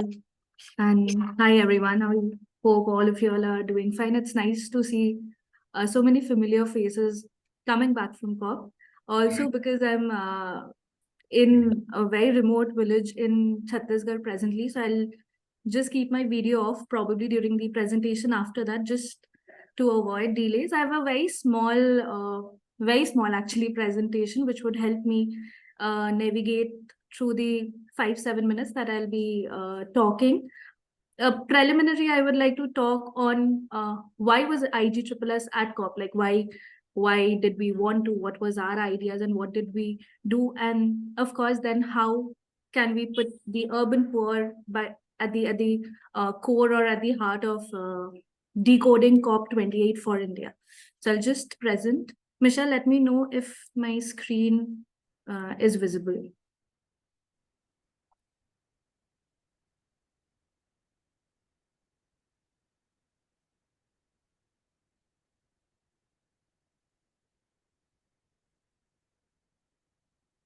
Michelle, Yeah, is my... we can see your screen. Okay, just... Yeah, yeah, please okay. go on. Thank you. So as I said, I think it's a very brief presentation, and also I'm going to talk mainly about something which is very crucial to all of us, impacting all of us on urban resilience and climate change adaptation.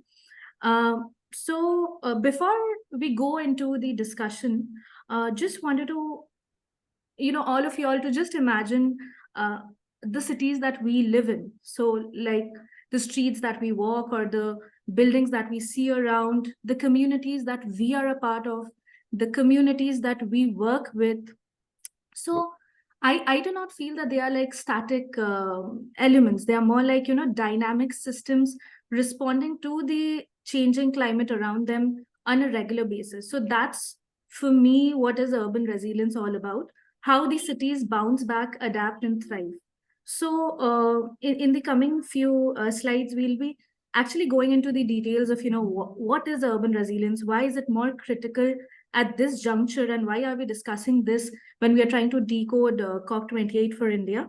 And it is not just about, simply protecting buildings. It's more about safeguarding our own communities, ensuring access to resources, and creating very sustainable spaces for us, for the future generation. Very, very briefly, I would share that what was our stake, why did we want to, what were the major takeaways from COP28? One would be, networking, both local and global, because, at the heart of all our strategy is the power of collaboration. So we were forging partnerships with local and global stakeholders, and this strengthening alliances, which actually was helping us address the common challenges in the sustainable development that I mentioned previously. Also learning a lot from like-minded organizations. We also got a lot of space where we shared our own work, because impact extends when it's seen and shared. And again, when we say share our work, during the discussion, something that we're also discussing is we do not just share the good practices and success story. That of course is an integral part, but also sometimes we are talking and discussing of what are the things that did not work out well, because we are talking of working with the most marginalized and vulnerable. So things that did not work out well also is something, so that we as CSOs, we do not keep on reinventing the wheel. So of course, one part was sharing good practices, pilot successes, and one part was also focusing on which are the things that did not work well, why didn't it work well, and how can that be redesigned and readapted based on the indigenous local needs. And another one of the most important things was also leveraging this collaboration and network for impacting the NDCs, which is again going to come out, understanding what again worked well for India, understanding and analyzing India's role. I think that is somewhere at 11, I think we had a Cansa debrief every day. And thank you. I don't know if Cansa folks are still here, but thank you for that. And that debrief, that 1 hour debrief would be, where we were trying to understand and analyze what is, what are the areas India was focusing on, and if it did not sign something, what is it? So that was a very hardcore learning sharing that we used to have every morning. Capacity building, skill enhancement, it was both where we understood opportunities, identified places which required capacity buildings as a network, and also parts, which we required capacities, and it was a huge opportunity and had a lot of scale to expand. Advocacy, policy influence, to understand which are the gaps, which are the areas that requires extremely focused efforts, and resilience building and inclusive action more as basic principles and values which centered across every discussion that was taking place amongst all the network meetings that we were having. So this was one press conference that as an organization we got the opportunity to host, which the topic is very similar to the one which we are discussing today. And I'll talk about the most critical dialogues that actually unfolded during the press conference. It was not specifically on India, but also on Southeast Asia. So there were 5 major points of debates which came out across the discussions through the speakers who represent different parts of Southeast Asia. One was the dominance overlooked. By that, I would actually say that, cities which are projected to house around 80% of the human population by 2050 are treated like the major battlefield. So despite having this problem, predominance of human living, we just saw that how cities have been relatively overlooked in this entire climate discourse. So that was one of the major points in the press conference that came out. Second was, of course, emissions and vulnerability, that cities contribute significantly to emission and energy consumption, but also they are at the brunt of climate impacts like flood, heat wave, urban planning practices. And in between all of these, we are neglecting the urban poor, who are the most marginalized, living in the outskirts and extreme corners of these cities. Social inequities and climate justice, of course, cities as engines of growth. So there are two paradigms, like one is extreme wealth and the other are the urban poor marginalized population. There's a policy blind spot as well, like cities are frequently excluded from the climate action planning preparation. So be the NDCs or the national action plans, there's often inadequate fiscal allocation to city-specific needs. And of course, the press conference also felt that there was a lack of representation, where the governments and the communities of the urban areas often lacked representation. By government, I meant specific local governments. And despite being at the forefront of climate crisis, cities, however, were finding themselves a little diluted in the COP discussions. So this was overall from the press conference, the 5 major, I think, discussions that came up regarding, the urban question for climate change. So these were, few exhibits. I would not go into the details. I think the pictures would, say it. It was an extremely good area where you learn and share from all the global CSO networks, representatives, NGOs. So it was a good place to learn and share, actually. Now coming to, a few points which we feel, has more space for debate, discussion. I think this is also a very good platform or an area where we can bring up. And I wouldn't say that they were not completely addressed at COP, but as I said, there's place for more discussion, more debates about it. So starting with, the participation and recognition of the urban vulnerable communities. So when I say urban vulnerable communities, they're of course overlooked, so they require a seat at the table. So inclusive decision making should not just be on pen and paper, should not just be a principle, right? So it's a necessity for, equitable climate solutions, actions that we have been talking on. There were very nice, strategies which were coming out from panel 1. So for that, there has to be inclusive decision making. There's also, common discussions between the partners that came out was advocating for shared vertical governance. Again, it's not a theoretical idea, it calls for a practical collaboration. And cities need representation both at COP negotiations and in the national policy debates. So an integrated approach involving both national and local authorities is crucial if you are planning something for the next year as well. I have discussed on the funding that, there is a need for a fair share, correcting funding disparities.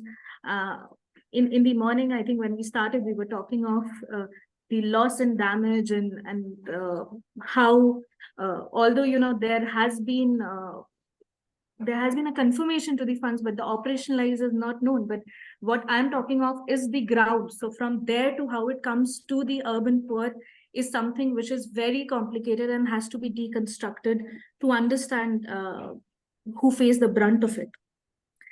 City governments and as key drivers, because, it's important that we start recognizing the local governments also as primary actors for climate action, because city governments should be empowered to kind of set local examples for solving these global challenges sometimes, and recognizing informality and people-based solutions.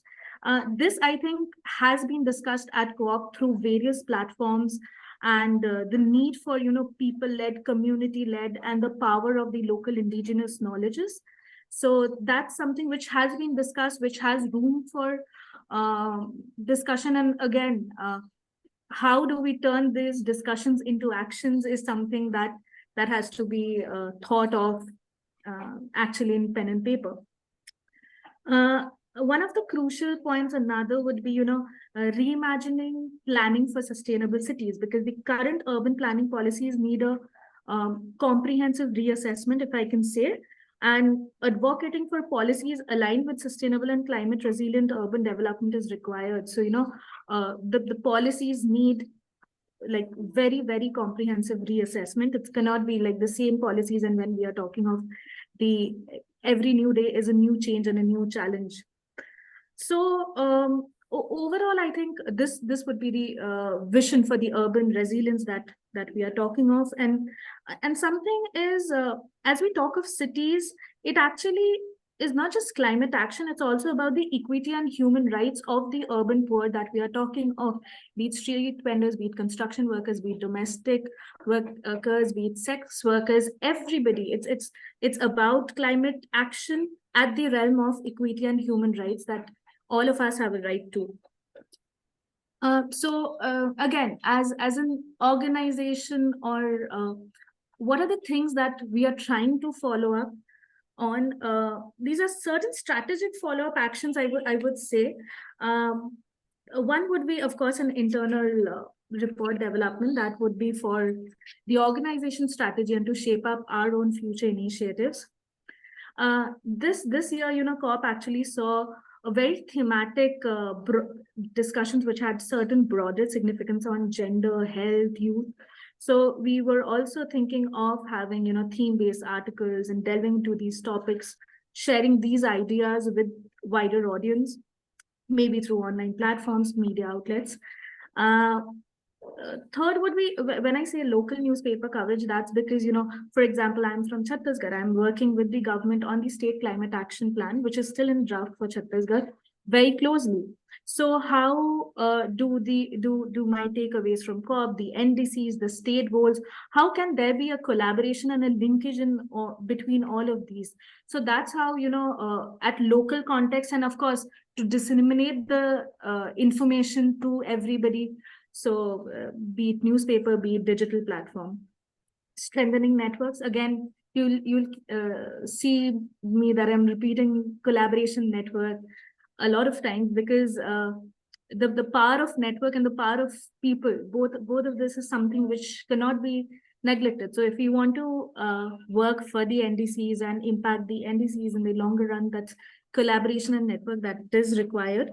Also South Asian collaboration, because of course during the press conference and also before that, I think the problems that we share in the South is similar. And I was going through the NDCs of Bangladesh and Indonesia. They are such powerful, well-drafted NDCs, and we were having discussions with them, and they were also talking of how the CSOs have been playing a very integral and a very powerful role in developing what the NDCs should look like. So that's an inspiration and a good practice that we hope we work on in similar lines. And of course, webinars and regional workshops, similar to what I said.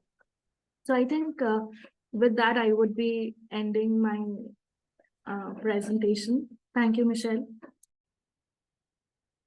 Thank you, Srijita, and thank you for bringing up representation, equitable representation of urban local bodies and governance representatives, as well as urban dwellers and their concerns, both in the climate change discussions, as well as in planning for future impacts and current and future climate change impacts, and also for integration of indigenous knowledge on climate change, adaptation, and DRR.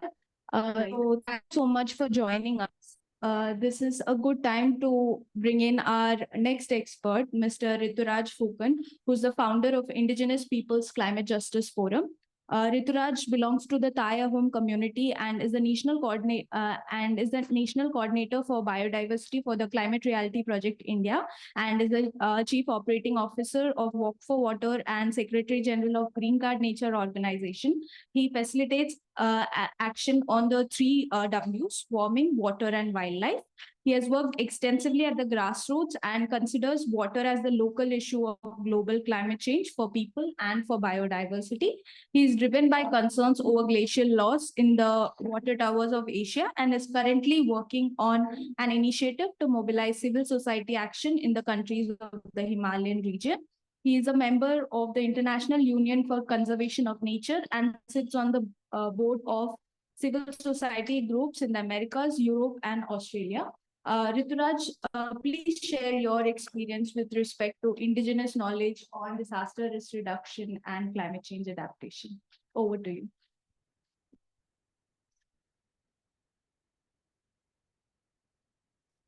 Audio? I hope I'm audible. Yes, you are. Perfect. Okay.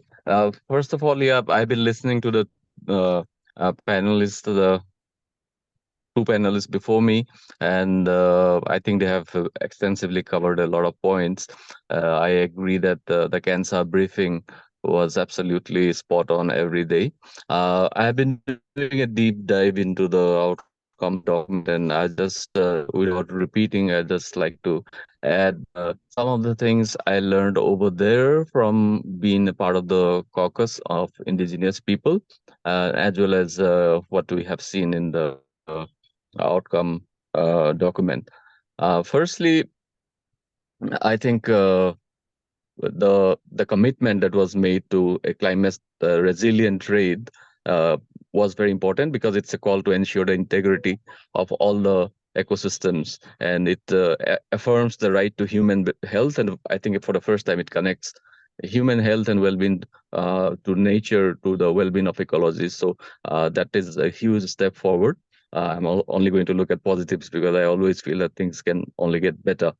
And of course, this climate resilient trade is going to be the norm in the future rather than the exception. So it will be the key to achieving resilient food systems that actually places nature at the center of climate action and human well-being.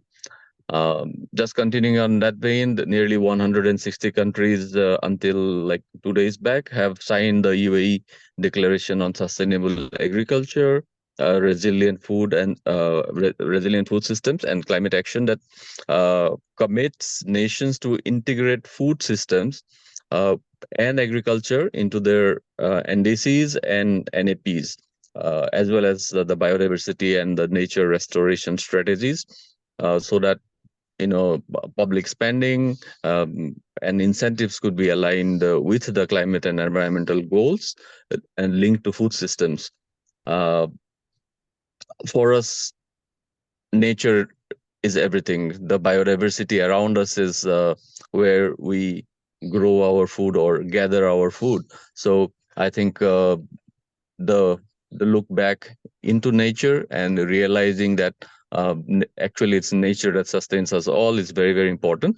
And we're also very encouraged by the fact that this declaration on the food systems is complemented by the text included in the outcome document, as well as the global goal on adaptation. And for the first time, we feel there is a legal language committing nations to integrate food systems in the NAPs and public finances and sustainable development strategies.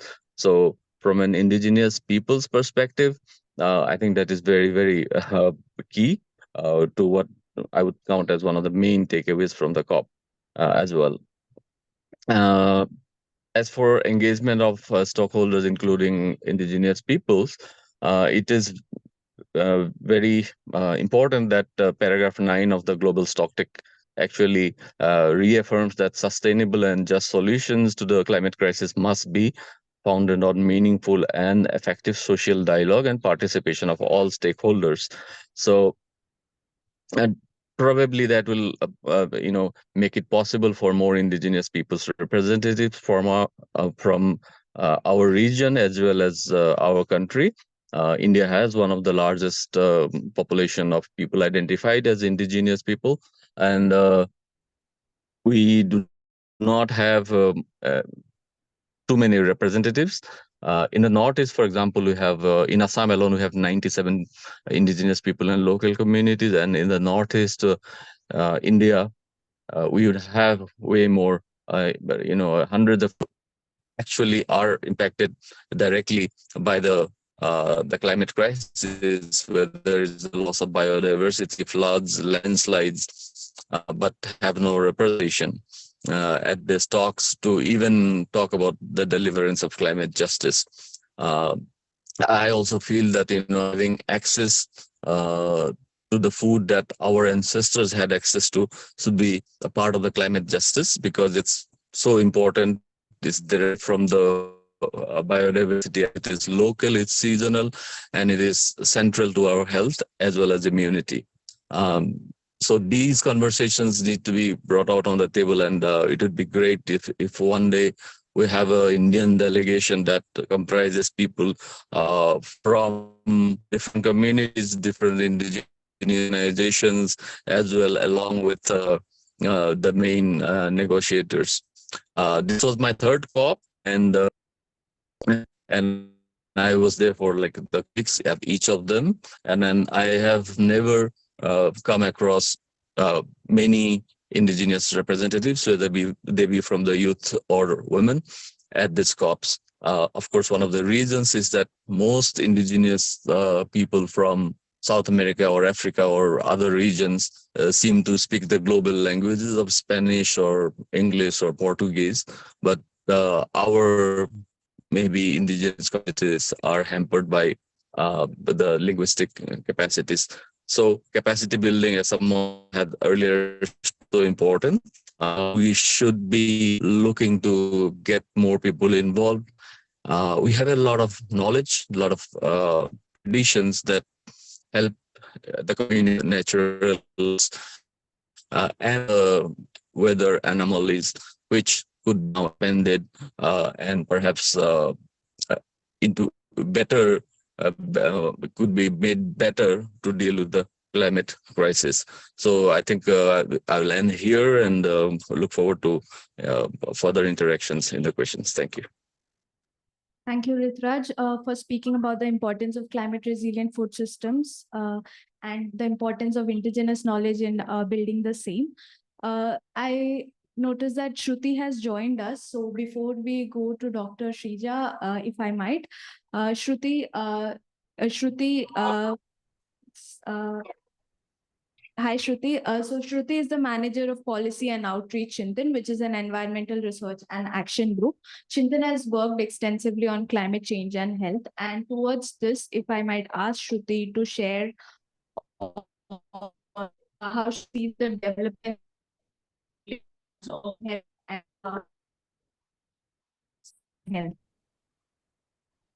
health. Can you hear me, Michelle? Yes. Am I audible? Okay, great. So, first of all, I'm sorry for the bad well, because I'm in the airport and clearly everybody's in the festive season. So my apologies for the background sound. So I thank you so much first for letting me speak on something that clearly came up for the first time in the COP, which itself is a big achievement, which is climate change and health. And I'll start by talking about the positive. That, of course, the fact that it was talked about, there was a whole day dedicated to it. There was the commitment to stronger global health system is great. And it is a starting point, of course, because it just started off like that. We will realistically see years of negotiations going on around it to arrive at what this even means or what some should be. But example, how health impacts are really showing already in a very, very big way over the past year itself. All the examples I'm picking are from the past year. And I'm going to connect it to the adaptation and adaptation finance, which even though has been acknowledged, is still very weak in language, and we're still not sure what it means or what a global commitment on but I think one of the points that I think Cansa had brought up was that the global south goes into these meetings to talk about adaptation without having much, prepared. I think it was a very, very well. I think one of the days when we were having a discussion. And so I'm going to talk about what it means.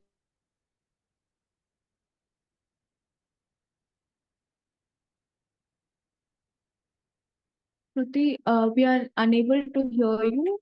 You're breaking in slightly. Talks around luxury, and cooling systems is not a luxury anymore. But our own experience, which set up a pilot in one of the slum areas of Delhi, and basically we built climate adaptive roofs using jute with waste,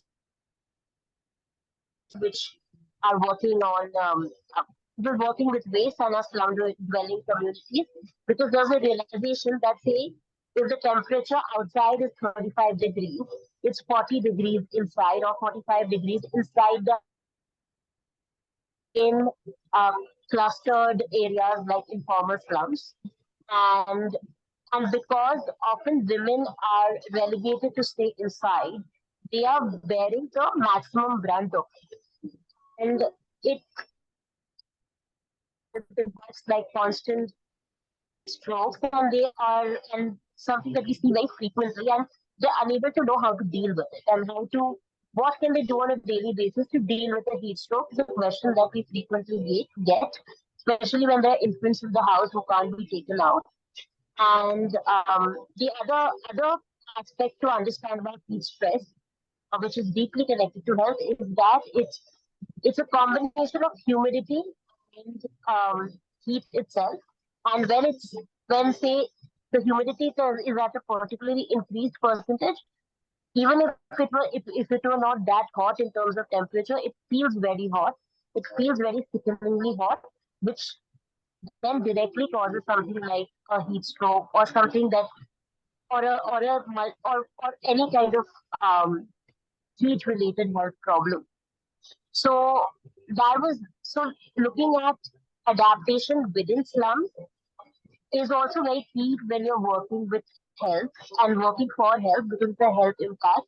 And the second is that when there are essential or outdoor workers, for example, waste pickers or safai karamcharis, one of the key complaints and key challenges is the facing of extreme heat, because they don't have safe, sheltered spaces to work, for example, or they don't have resting places, they don't have water or cooling stations, which are critical if they're outdoor workers. So there are again cases then that come up of heat stroke and admissions to hospitals because they're sick, and so that becomes another group to look at when we're talking about health. In particular, these are some of the frontline communities. Similarly, I'll move on to air pollution. Again, something that was very deeply discussed at COP. In fact, a lot of you may have seen pollution pods even that CAP had set up, because there is a question around, is air pollution connected to climate change at all or not? But the fact that there were a lot of discussions around air pollution at COP kind of indicated that, I mean, we can all discuss it and we can see what we feel about it, but there is kind of a convergence.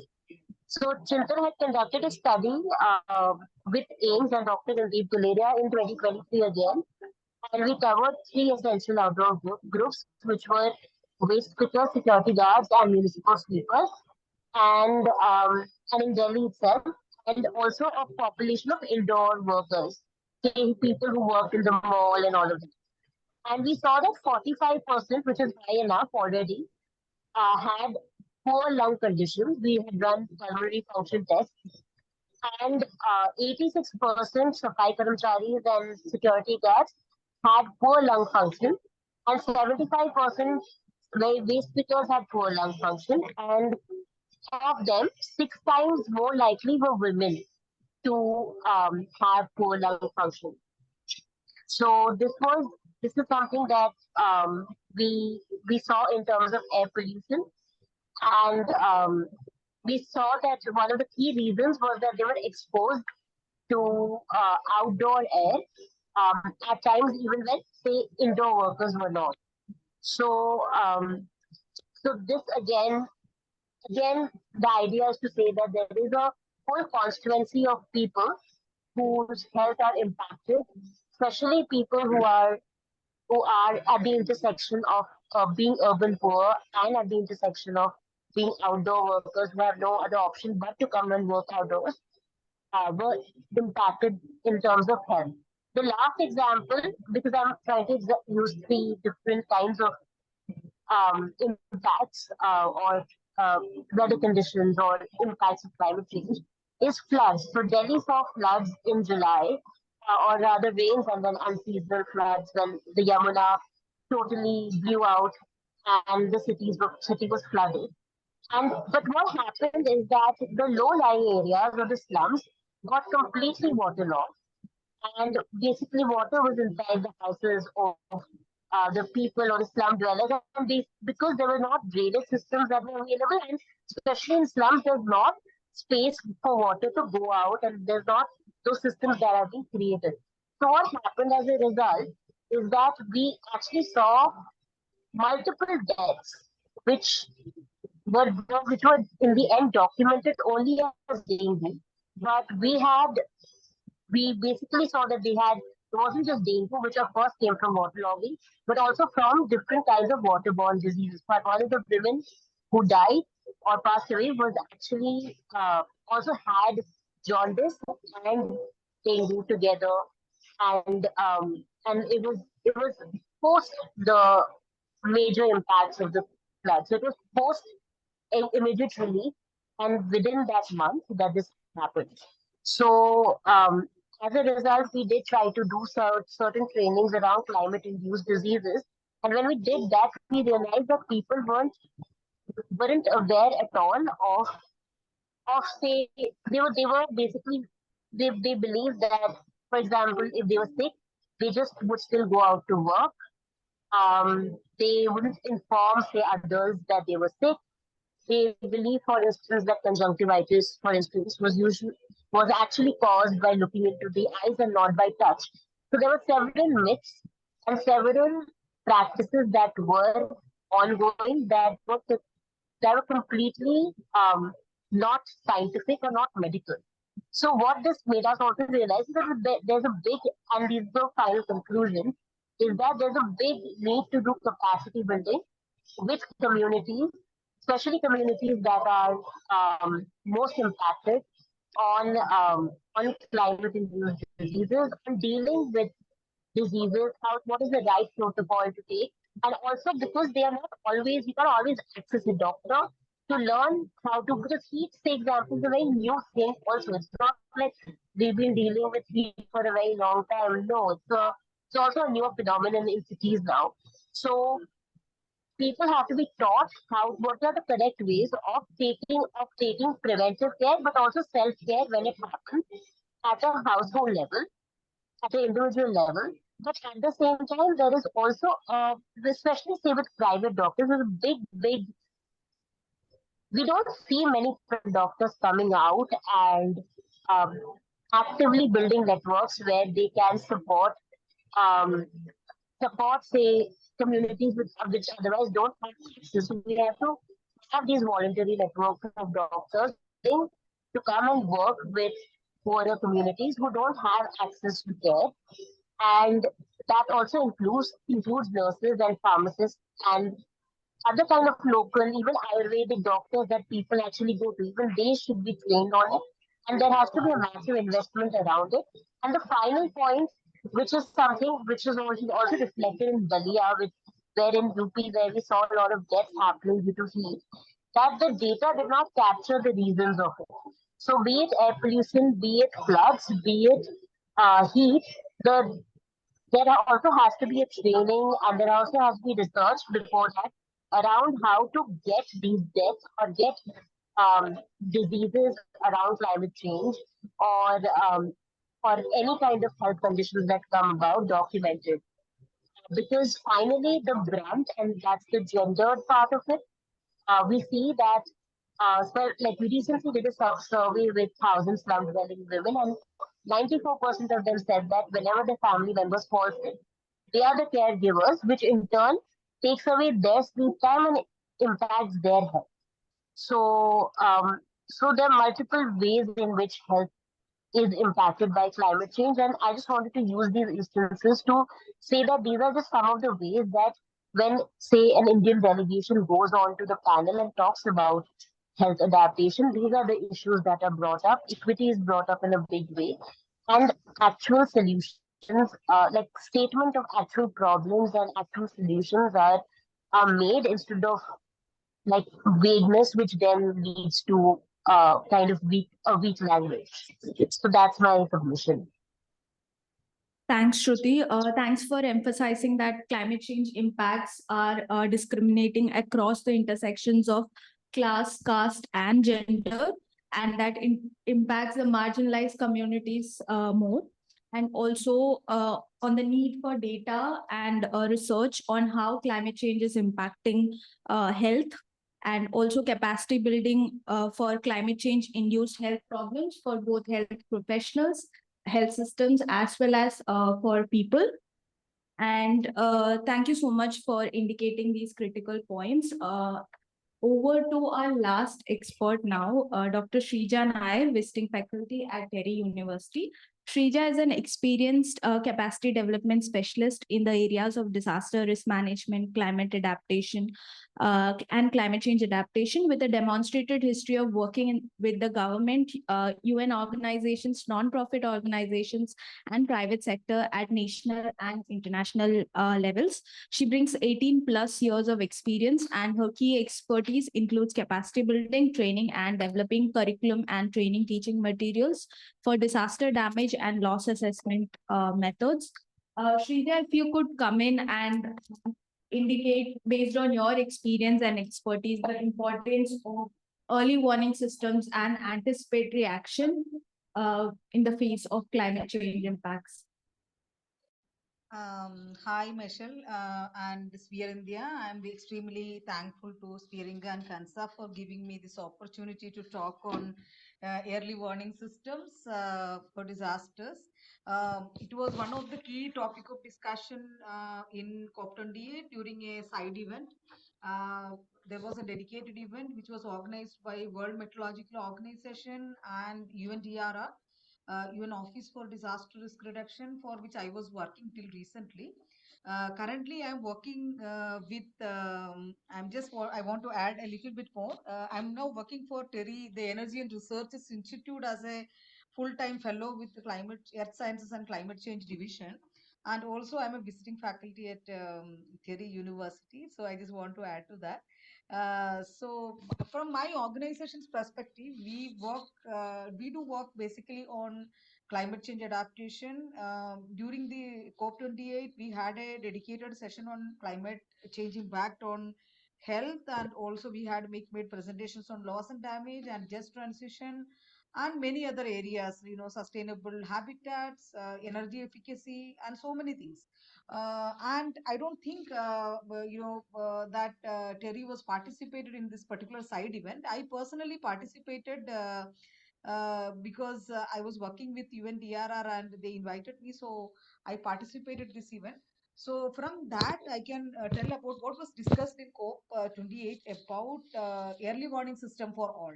So we all know that the catastrophic climate disasters are hitting all regions of the globe, and devastation across different regions. No part of the world is actually excluded from that. We can see that extreme snowfall in United States, and heat waves in Europe, and floods, for example, Libyan floods result in huge loss of life. And then forest fire related incidences, number of forest fire increasing in USA, Australia, and even recent forest fires in Hawaii we have seen in 2023. So a lot of heat waves, drought, extreme weather events which continue to create new records with unspeakable tragedies. That is what I can say. And it is not only resulting in loss of life, but the livelihood, of people who have built over years and years of efforts, they are getting destroyed. So the same, like, although we ourselves consider as one of the countries which made a lot of advancements in terms of the early warning systems, but we really, need to relook into our capabilities when you talk about people-centric multi-hazard early warning system. We are progressing. We have made a lot of progress in early warning systems, particularly in cyclones, and major disasters, I can say, for major events. But still, our resilience and ability to act for small disasters are not much. This is what I feel from many of the recent events which are happening, whether it is in Delhi, Mumbai, the one which is related to urban flooding. On people are not really prepared how to act on this, and we are ending up with huge loss of business and other uncomfortable situations which are created to us, not just loss of life. So, and also the recent disasters in India raises questions about the efficacy of the end-to-end early warning system. I can give you with some of the examples. For example, if you see the number of people, lost life in Biparjoy cyclone was 0, but it was 17 in the recent Michon cyclone, which has happened in Chennai. And there was power cuts and huge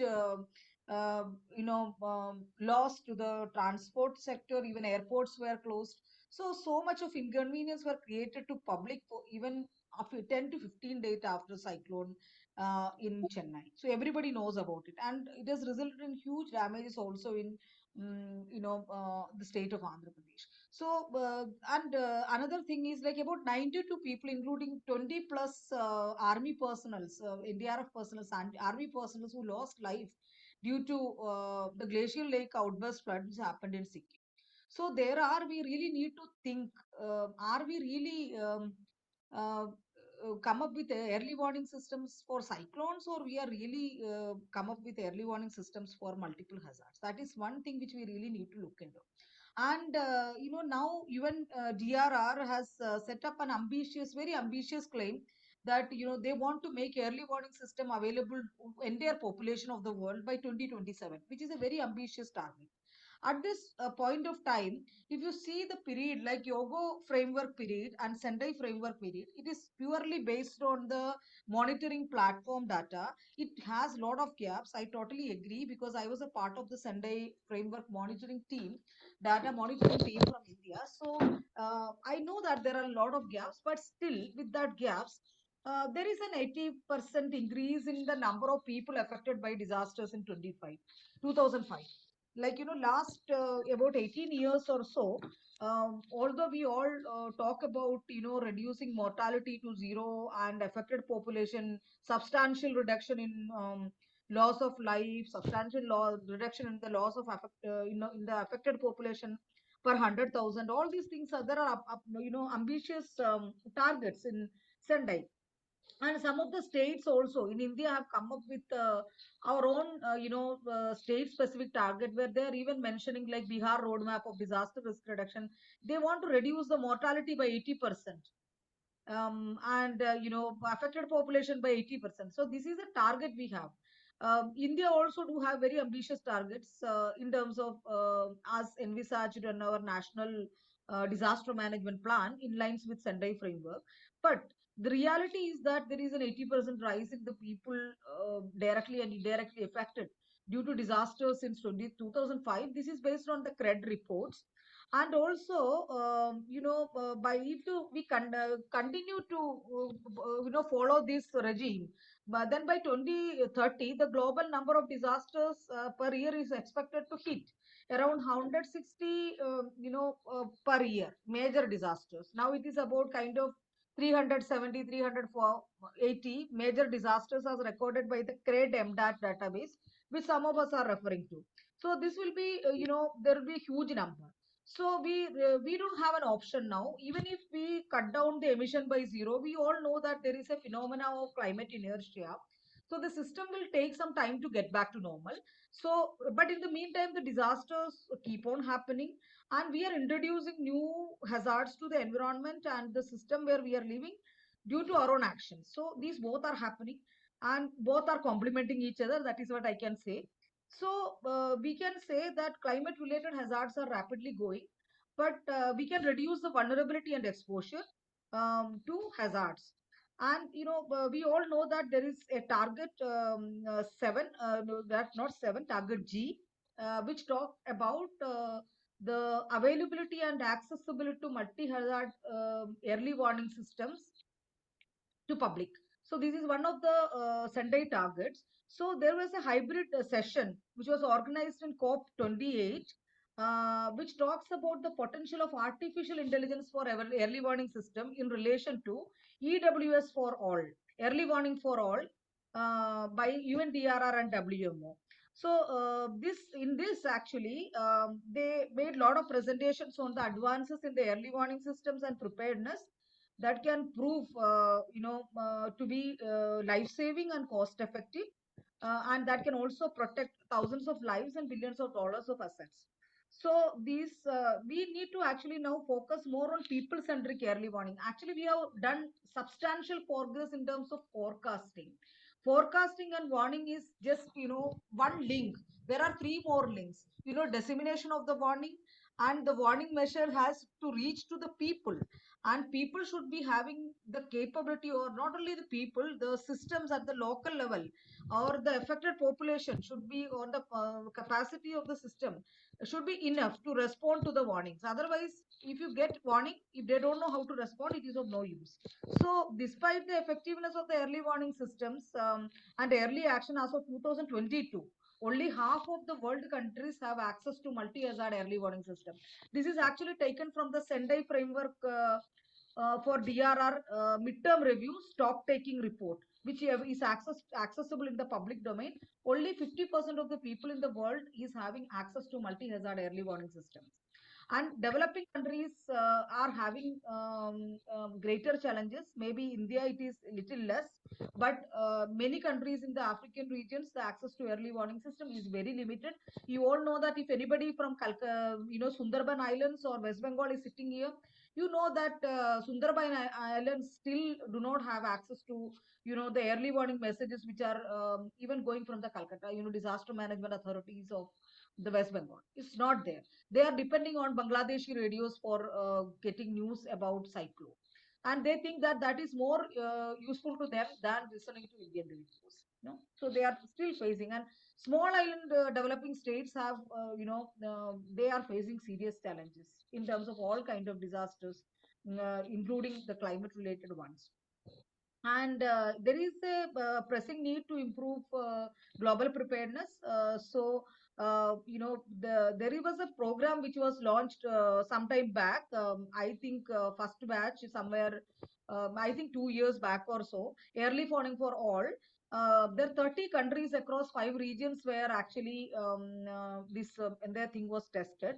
However, now there is a very ambitious target of achieving this thing by early warning to all by 2027. So India, we are progressing a lot, but the problem, what I could feel is that, for early warning system, the first component which we really need is basically we need risk knowledge, which is not there adequately. There are some parts which are having enough risk knowledge, but we don't have. So we don't have accurate data on disasters. There is a lot of questions about whether climate change is really bringing this much of disasters. What was the scenario before 20 years, 30 before 50 years? Whether we do have a credible data to substantiate that no, this was not there, this is happening now only, which is not there. So which is becoming a key challenge for us for many negotiations. So we need to really work on that. Limited risk knowledge has been highlighted as one of the main impediment to achieve early warning system to all. With climate action increasingly getting translated into concrete planning and implementation, there is a clear need to have better understanding of the historical and potential losses and damages, and current and future risk. So maybe organizations like us to need to work more on developing credible methodologies which are applicable in a local context, to develop more risk knowledge, and also need to come up with better methodologies for loss and damage, which we don't have at this point of time. There are some methodologies which are developed at a global scale, which are when we use it at a local scale, it's very difficult. So with this, I want to conclude that we really need to focus much on research and developing risk knowledge, and that may be one of the areas of my organization. So where we would like to work with Terry and Cansa on this. And thank you very much for giving me this opportunity to talk in this forum. That's all from my side. Thanks, Shrija. Thank you for emphasizing the significance of developing and scaling up multi-hazard early warning systems, and also for integrating like data in terms of past historic loss and damages and current and future expected losses to case for negotiations and advocacy also in terms of impacts of climate change induced disasters. And so we have heard around from our entire panel on education. We heard from Alka on significance of building climate conscious education for children and to how to meaningfully integrate them and represent them in international platforms, and especially from the most marginalized communities. We also heard from Srijita on urban resilience and how to integrate local bodies in planning and action for climate change. And we also heard from Mr. Rituraj on indigenous knowledge, integration of indigenous knowledge in developing climate resilient systems. We heard from Shruti on the impacts of climate change on populations today and the need for building health systems for climate resilient future. And we finally heard from Dr. Shrija on early warning systems and how to adapt to future, like current and future climate change impacts. So if I might go around and ask participants to share their questions on the chat or raise their hands. And also from within the panel, if you have any additional reflections that were missed out in your earlier intervention, or if you would like to add on to any of the other panelists, and also from participants here, if they have any questions or additions they would like to make.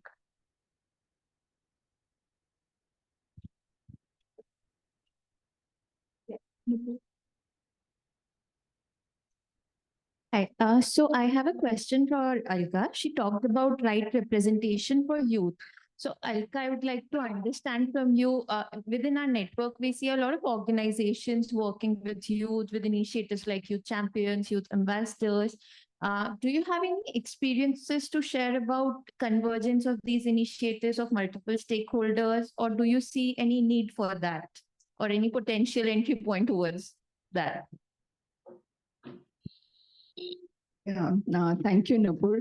Yes, you're rightly saying that there are a lot of initiatives that there maybe from the action point of view or maybe from education point of view, but translating into them into scale is what is required.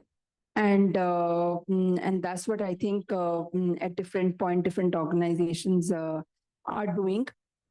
So one initiative that we have taken up and we are going to scale up substantially down the line is we were looking at to the two set of youth we are talking about. I'm talking about 18 plus, and youth who are generally into other areas, not into environment, not into interested in this, and maybe in the formal system or in the informal system, and they're more about their livelihoods, more about their jobs, more about their entrepreneurship. And there are a set of youth who are, academically into environmental education, into climate change, into natural resources, and studying and working on that. So we need to, I think, strategize and scale our plannings accordingly. One is what are we trying to achieve? One is one with youth we're trying to achieve is to make them responsible citizens, wherever they are, in whatever field they are. Second is all this committed and interested youth who are trying to make themselves as sustainability managers. So maybe long-term programs really focusing on, as Shrija said, these risk education. Or we are talking about translating COP into action. So all that into just transition or climate induced change or all the vulnerability that we're talking about. So look at these scales accordingly. But as I said in my discussion earlier, I think we need to be very clear that once we initiate such programs, where we are looking, what is the end goal there and what we want from them. So we educate them, then what? What do you want from them? What is it they should be doing? Either youth-led organization or youth or organizations who are working for youth. So I think that's where I really feel in almost 2 decades of my experience, looking at what is that any initiative is aiming at. So end goal, I think we should start from end goal and then roll out our plan altogether. I hope I've just answered. Thank you.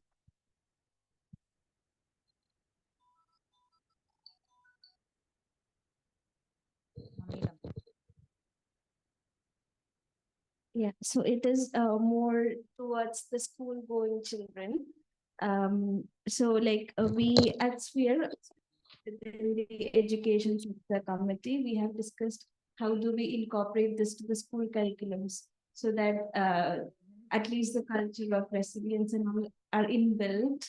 So they kind of profit from the primary sectors. So we know a lot of organizations are trying to approach government. So from given your expertise and in environment communication, how do you think we can go, or as a coalition, what could be some of the very practical steps that we could do so that we kind of incorporate the DRR into the school curriculums? That's one of the interest area that I have. I think main important part is, yes, we can work with schools, we can work with school network or organizations who are working with schools. But end of the day, now is a time that we need to look at scale, larger initiative, and bringing everybody together. I think that's where we are right now, at this crossroad we are right now. Now, if we need to have, disaster resilience or disaster education part of the school system, one of the very, and if I have to, initiate such program, then I'll work with NCERT and their regional colleges and DIETs. And that's where you're actually working with, you design the curriculum for the teachers so that in turn, they integrate that from the beginning, from the primary to middle to higher education.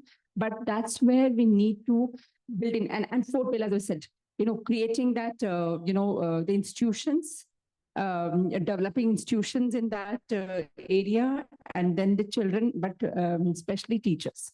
If we work with them, and second level is the B.Ed institutions, where the teachers, aspiring teachers are there. If you start with this, and when there are NCERT regional colleges in India, this is NCERT right in South Delhi. Then you have DIETs across India, and the training institutions. Let's look at that and work with them to integrate, this into the school system. And plus you have CBSE, but then but other boards, because then we might miss out other boards. So that's where I think if I have to start working, this is where my roadmap will start.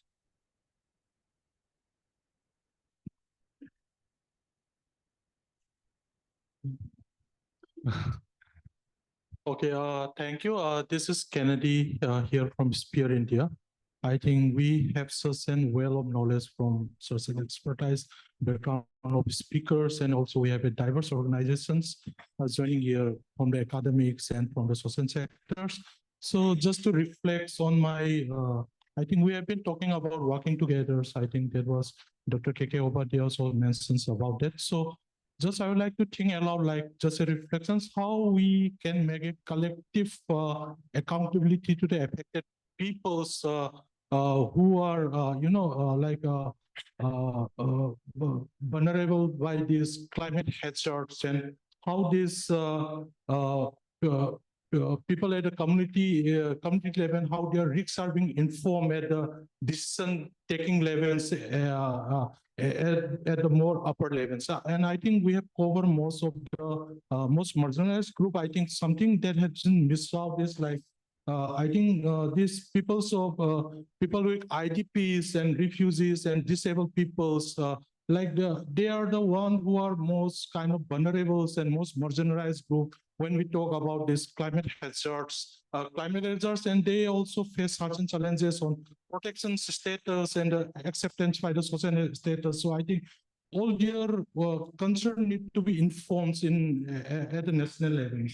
And I think another point was we are talking about leave no one behind, and there is the policy gap analysis, and also we are talking about the sector technicalities part of climate change adaptations. But I think there, what I like to reflect is there is a need for liberalizing this social science aspect of how we are working with the communities, because sometimes we are so the technicians expect it might take like there is what I mean to say is there is a need of acknowledging those good practices on climate change adaptations by the indigenous communities. So there's something which I like to reflect. So thank you. Yeah.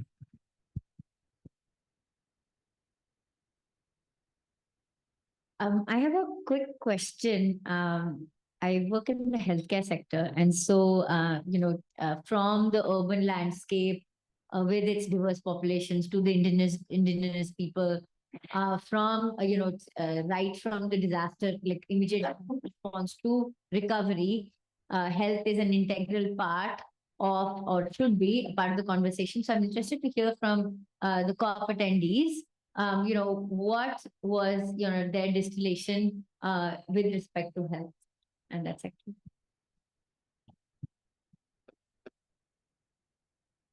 If any of the panelists would like to address this.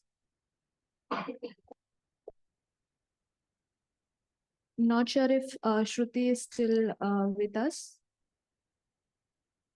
No, maybe any of the other panelists who are with us. Dr. Shrija.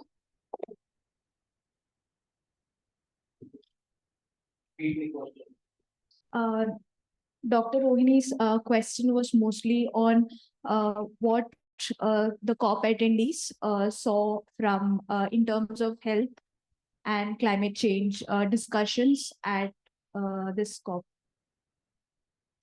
Just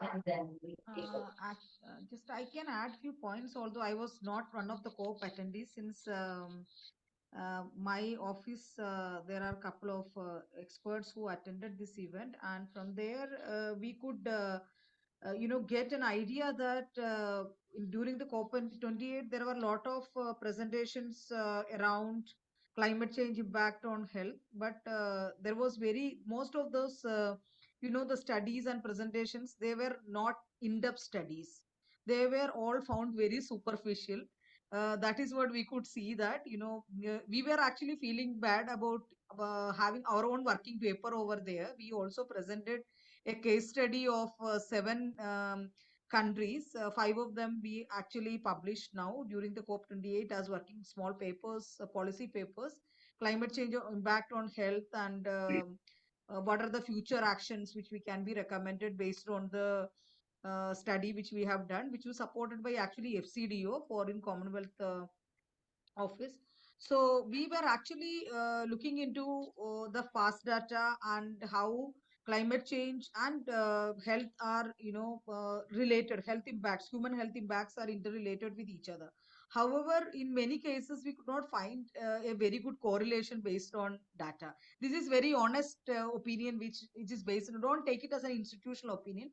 This is what I could see. Then most of the studies, if you go through the papers and all presented or the discussions in COP, there were like, what I could see, that there is a lack of evidence which clearly shows the correlation between the climatic changes and human health impacts, except in cases where heat wave related mortalities and all, but related to epidemics and disease outbreaks and all, those good studies with such indicators were missing. So we really need to look for more evidence-based studies and not just superficial ones. This is what I can say about. There was a question about Tamil Nadu cyclone and floods from one of the participants, but it is in the meeting charts. Yes, Dr. Shrija, would you like to address the question on cyclone Mijong? Yeah, there's a question from And Mr. we have Dr. Henna Nagarajan Krishnamurthy, I think, Tamil Nadu cyclone and floods. What lessons we learned and what is actually missing to implement? So this is one question he has asked. Yeah, would any of our panelists or participants present here share on what are the lessons we have learned from Cyclone Michong?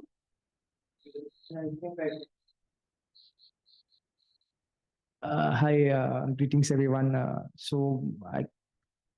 I would say I was lucky enough to get the opportunity to be in Chennai for the last couple of weeks, and I just returned this weekend and was part of the initial coordination and response efforts in Chennai.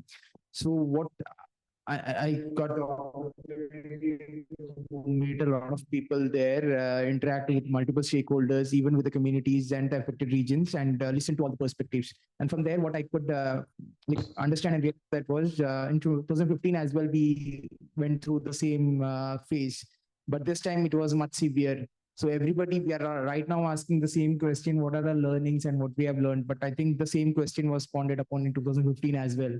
So we are again standing on the same place, asking the same questions. So I'll say instead of looking into the learnings, we have to think of the actions from the learnings, what we have to take forward before the next pre-monsoon, considering the fact that Chennai is a multi-hazard region. And though this time also, as Srija ma'am, you were also mentioning about the Bloff incident and as well as Cyclone Michong, we did get that warnings, but did we really anticipate the impact, like how severe it was, and were we able to take early actions as well? So these were some of the reflections which we have to make in, and even the shelters which we had in the Tamil Nadu Chennai side, the multi-purpose cyclone center shelters. So they are also not very much inclusive, even for the livestock. So people were not really ready to move into the shelters because it was not so much inclusive for their livestock. So without their livestock, the people are not ready to move in.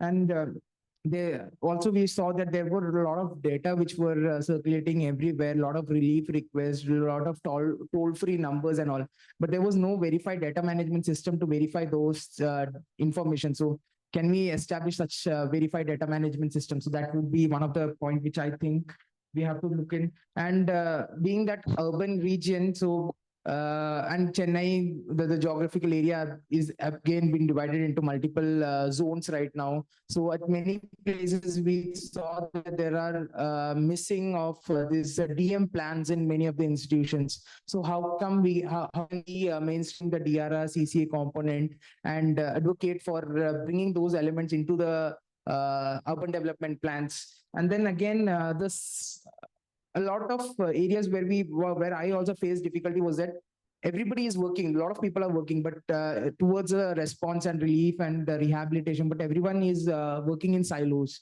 and like government is doing their own part, academic institutions, corporates, NGOs, everybody is working in their own part. Though we did a lot of efforts in bringing together all these actors, but still there has to be a strong government and NGO coordination mechanism to be established. And those actions, I think we have to further take it up. Once this immediate relief phase is over, we have to strongly emphasize on that GO-NGO coordination mechanism as well. Yeah, so these are some reflections from the Chennai class. Thank you. Yeah, I just want to add one point to it, like exactly what Mr. Suljo was mentioning, that what is like people, although early warning system was received. So for example, it is going to be a severe cyclonic storm. So how it's going to impact different areas and different sectors, and what resources are exactly required to deal with, and how soon we can obtain those. This system, the intelligent systems were not in place. So this is not true only, not true for Chennai only. There are many cities where this kind of systems are not existing. If there is a situation, we know that this is going to be what we cannot manage, what we cannot measure. So without a diagnosis, we cannot treat anyone. So that is something, the assessment of scenarios. For example, we are talking about dams, industries. All these cases, we can see that they come up with worst case scenarios. They came with a scenario which is going to have a moderate impact, and how much population is going to be affected, and how soon I can mobilize those resources, and what is the communication links, how can. And Chennai, there was no communication for many days. All of us knows that mobiles were also not functioning there. And what is another thing is, like, there is a time to think of building back better. Each time we are just after a cyclone, after a disaster, we are just going with compensations, PDNA, JRDNA, and we talk about accountability to the affected population and all those things we talk about. But what after that? Once the even the disaster victims, they don't realize the importance of building back better. At least they should realize that is not there. So now there is a time for government to become much more stringent on the regulations pertaining to the development in coastal areas. So that is something where we need to be really focusing on, because without the risk sensitive land use planning, we cannot limit the urban growth. People's aspirations are very high, so people keep on exploring every small patch of land which is available. Like, one should really look into the condition of the Vasai Vihar area of this there is a creek, Vasai Creek, and around in Mumbai. It's really the entire area. Last time when I happened to go there, and my own colleagues, they said that they are all buying lands in that area, and they are now planning to construct houses. They are expecting that those land will be regularized. Actually, they are all backwater, or what we can say that the wetland which is actually been damaged. The same situation we are seeing in the case of wetlands in Kerala, where Vembanadu Lake, one of the lakes which is very close to my hometown, I could see as a child from the top of my house, but now the entire area is being occupied by people, and multi-story constructions are being made there. Not even single stories, like 2 floors and 3 floors, even in the rural areas. So this is all becoming, and there is a need to control those aspirations by legal means now. And NGTs and such in agencies need to play a bigger role, because now our political parties also have their own vested interest, and they are regularizing such lands. Whether it is in Delhi or Mumbai or Hyderabad, there are a lot of new areas which are developed on wetlands, and that is actually creating a major problem. If you can see that Chennai, the lot of 80% of the wetlands are actually gone. Lot of temple tanks and water bodies were there, they were actually lost. This is resulting in increasing number of urban floods. So really need to focus on these things, and we need to focus on ecosystem based adaptation also. So that is what I would like to add. These are the lessons which I could see, and I'm trying to develop a paper on that. So that's why I just put those things. Thank you all. Thank you, Siljo, and thank you, Dr. Srija, for your response and reflections. We have Dr. Henna who has raised her hand. If she can be unmuted, would you like to come Thanks, in now, Dr. Michelle. Henna? Thanks, Michelle, and thanks, Nopur, for it's quite heartening to learn about the key takeaways post COP28 from the different panelists and the rich insights that have come to us. So I will be sharing a few reflections on the proposed actions, that we as a coalition can take going forward. Just coming from a regional humanitarian partnership week, it was, quite surprising to know that OCHA has committed 140 million for from the CERF fund, and 60 countries are implementing the anticipatory humanitarian action in and because resource allocations and frameworks are very important and instrumental in rolling out and cascading this kind of work to the indigenous communities that we are all talking about. So first and foremost, collective collaborative advocacy strategy for developing and localizing the adaptation plan, and coming out with solid concrete suggestions and recommendations for maybe breaking it up in the next 1 or 2 years, to see how the humanitarian practitioners can, together with other stakeholders, work on this strategy. Particularly if we can also establish a climate resilient task force working group, onboarding government, line ministries, UN, for providing overarching technical support to develop a blueprint for India, which can be aligned with the COP28 takeaways. and talk about allocations for climate financing, taking some examples from the good practices adopted elsewhere in other countries. I mean, this could be some of the recommendation. Post disasters, we usually talk about unified response matrix.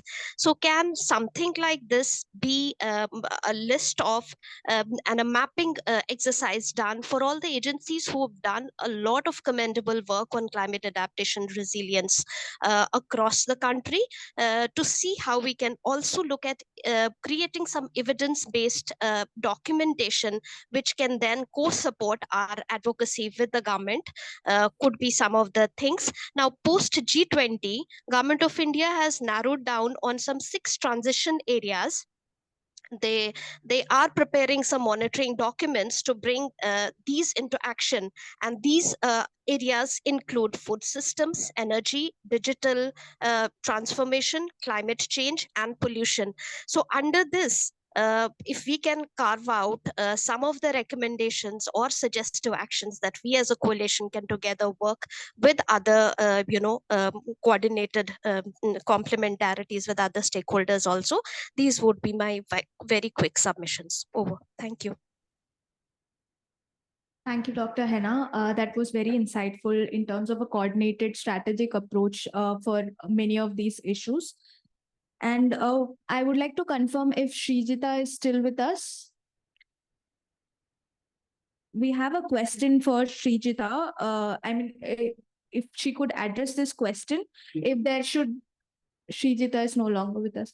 But if any of the other panelists can address this question of, should there be a limit to urban growth?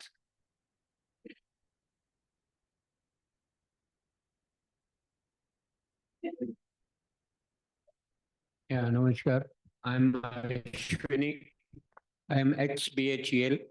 I give one recommendation that in CSR fund, every corporate should earmark some 10%, 15% towards this natural calamities and environment-related fund. And that should be made mandatory. In BHEL, we had addresses, and we were keeping this 10% till end. If it was not used, then we were rolling over, adding to next year.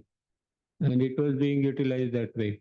And second thing is partnership with the wildlife and stray animals societies, because they are the most sufferer in this floods and all that. I am associated with Wildlife SS. They were working for Chennai flood also. They were rescuing cows and even snakes they were taking out from the houses and all. Thank you. Thank you, sir. Yeah, please go. Hi, so sir, very well said about setting up target for this CSR. So I feel those kind of targets we have to also set up for each levels, like for each stakeholder as well. While we talk about indicators at the global level, national level, I feel we have to set indicators or goals for ourselves as individuals first, have a change of lifestyle. While we, going to COP and discussing these things and bringing back and going back to our normal life while speaking on these topics, we also have to practice in our own lives first, at the individual level, at all stakeholder wise level. Like academic institution can set a target that by the end of this year, we will train these many people on climate action or bring this into the curriculum. So such things have to become in each stakeholder level, and also as a network, like say a Sphere or Cansa, these networks, how can we network, make plan, like in our year plan itself, we can bring such actions so that this climate mitigation can also be brought into, and bringing together all these things, we can bring them into a compendium and then take that thing to the government to advocate and make it as a best practice, so that can be an inspiration for the government to be to take the actions forward. Yeah.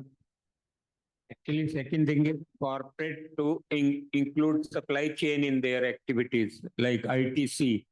Their zero discharge, zero and carbon footprint is plus positive. That is the only company in the world which has both the results positive, because they have adopted their supply chain in their stream and water conservation with the farmers and no waste disposal from their hotels or factory. And then sewage treatment, etc., done in their hotels, etc., is distributed around the hotels in the societies for plantation, etc. I think corporate can play a big role in adopting surroundings. So taking on what he was mentioning about, and sir, you are mentioning, if from this workshop and what the networks are talking about, the key takeaways under each theme, maybe stakeholder wise, theme wise, and one is the key takeaways. Second is also what has been happening, the stock take that we also need to do the stock take, and what is there, and then plus way forward. So the next time when we sit together, we know this is what has been happening, and this is now the further way forward. So it can become kind of a guiding document for all of us who has been in different sphere. Like you have so many panelists from different areas. Now, if they put together or collectively we put together, it'll be a nice document to look at where, what, and how we will go about. I think that's can be the key action point from this discussion. So for each theme, we said key takeaways from COP. And then we stock take what we have been doing and the forward action plan. So I think with this, probably we aim to meet maybe a month's time. There's already an offer coming from another organization to host a similar this. So we can look at in a month's time prepare this document collaboratively and sit together to take it up. Just to make quick reflections on two important parts. I think again I don't want to go into too details. Health and climate change, Dr. Rohini. I think we need to take as a health sector probably take a lead on it. While I agree with Shuja, maybe there may not be very scientific studies available, but there are big correlations. I think there are in the COP they will talk about the increase in malaria and some other vectors just because the weather is becoming more temperate, it's going high, and then the whole every disaster ultimately its effect is the health. It's mortality and morbidity, that's what we try to address in each disaster from a response point of view. So there is the overlap, and the whole idea of One Health and this have to converge. I think One Health, the entire policy, global policy about One Health thing and how we are seeing climate and One Health together, I think we need to work onto that. So that's one. And another thing, a question which was there about, the urban, what could be a limit to urbanization? I think India is going to become a major urban, from a major rural to a major urban. I think the urbanization is going to happen. Maybe there's can't be a thought about limitation to it, but it is when urbanization is happening, how that urbanization is more resilient and sustainable. I think that's where the checks need to come into place. And also, do we really need to look at a when the urbanization is happening? Urbanization, is it really have to become a mega cities, or it can be smaller, townships and habitats which become urbanized and which are more local. I think that's a better model of doing it. So I think these are also thought, but there are more to discuss in this whole thing. I think cannot be question is very, very big. It cannot be addressed by these 2-3 points. I think especially urban sector committee should look at this aspect of climate and certain report of this. See, by 30, India will be 40% urbanized. That's where Abdul Kalam ji had an idea where he talked about Pura, providing urban facilities in rural areas. So I think it's to be more resilient and planning in a better way. That's what's required in urban. So government is already working on this, but after Abdul Kalam ji, it's on a little slow pace. So, Michelle, over to you. I think we are also eating out at lunchtime now, probably. Just one more question, like adding and supplementing to what Dr. Rohini was saying. So, like in terms of urbanization, I had a similar question because that is one area which is particularly of interest. In terms of urban resilience, increasingly we saw urban floods like this year, and there was also a touch upon the incidents of cyclone Michong, and also we had like discussed in another panel like earlier on how there's a need for DM plans and also master plans to incorporate how there can be sensitivity towards the planning structures. But one area of interest was how do we also incorporate like something like wash and water and sanitation and hygiene into like environmental systems and plans accordingly, and also similarly looking at public health because that is one area I feel like was missed in today's discussion, but that can definitely be touched upon. And yeah, and the third point also highlighting what Dr. Hannah was mentioning, that about evidence-based action in terms of how do we align more towards what the government is also doing for climate and coming out with specific climate action points and plans in tune with how the government is also working out. So that is something that we can take forward from different standpoints, especially sectorally as well as from our climate and like from sphere committee members standpoint. Yeah, thank you. Thank you. Thank you to all the participants and panelists who have joined us today for both the sessions. We are overshooting time, but this has been a very insightful discussion. And as all the panelists also confirmed and concurred, we will come together as a collective, as a network, to put together an outcome document in terms of strategies and case studies and also way forward for advocacy and climate resilience action. And we will get in touch with all the panelists and experts who have joined us today. And if any of the participants and their organizations are also working on similar areas, please feel free to get in touch with us to take their work forward as well. And thank you so much for joining. Vikrant sir, if you would like to give any closing remarks.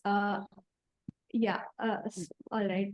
So in that case, yeah, in that case, thank you so much, everyone, once again for joining us. And thank you to Climate Action Network South Asia as well for partnering with us, and for also all the panelists and other participants who have contributed to the COP28 process and also are joining us today despite a hectic few weeks and months in preparation for COP, and who are also just coming back and recuperating and still continuing the action on the ground. Thank you so much once again, and have a great day.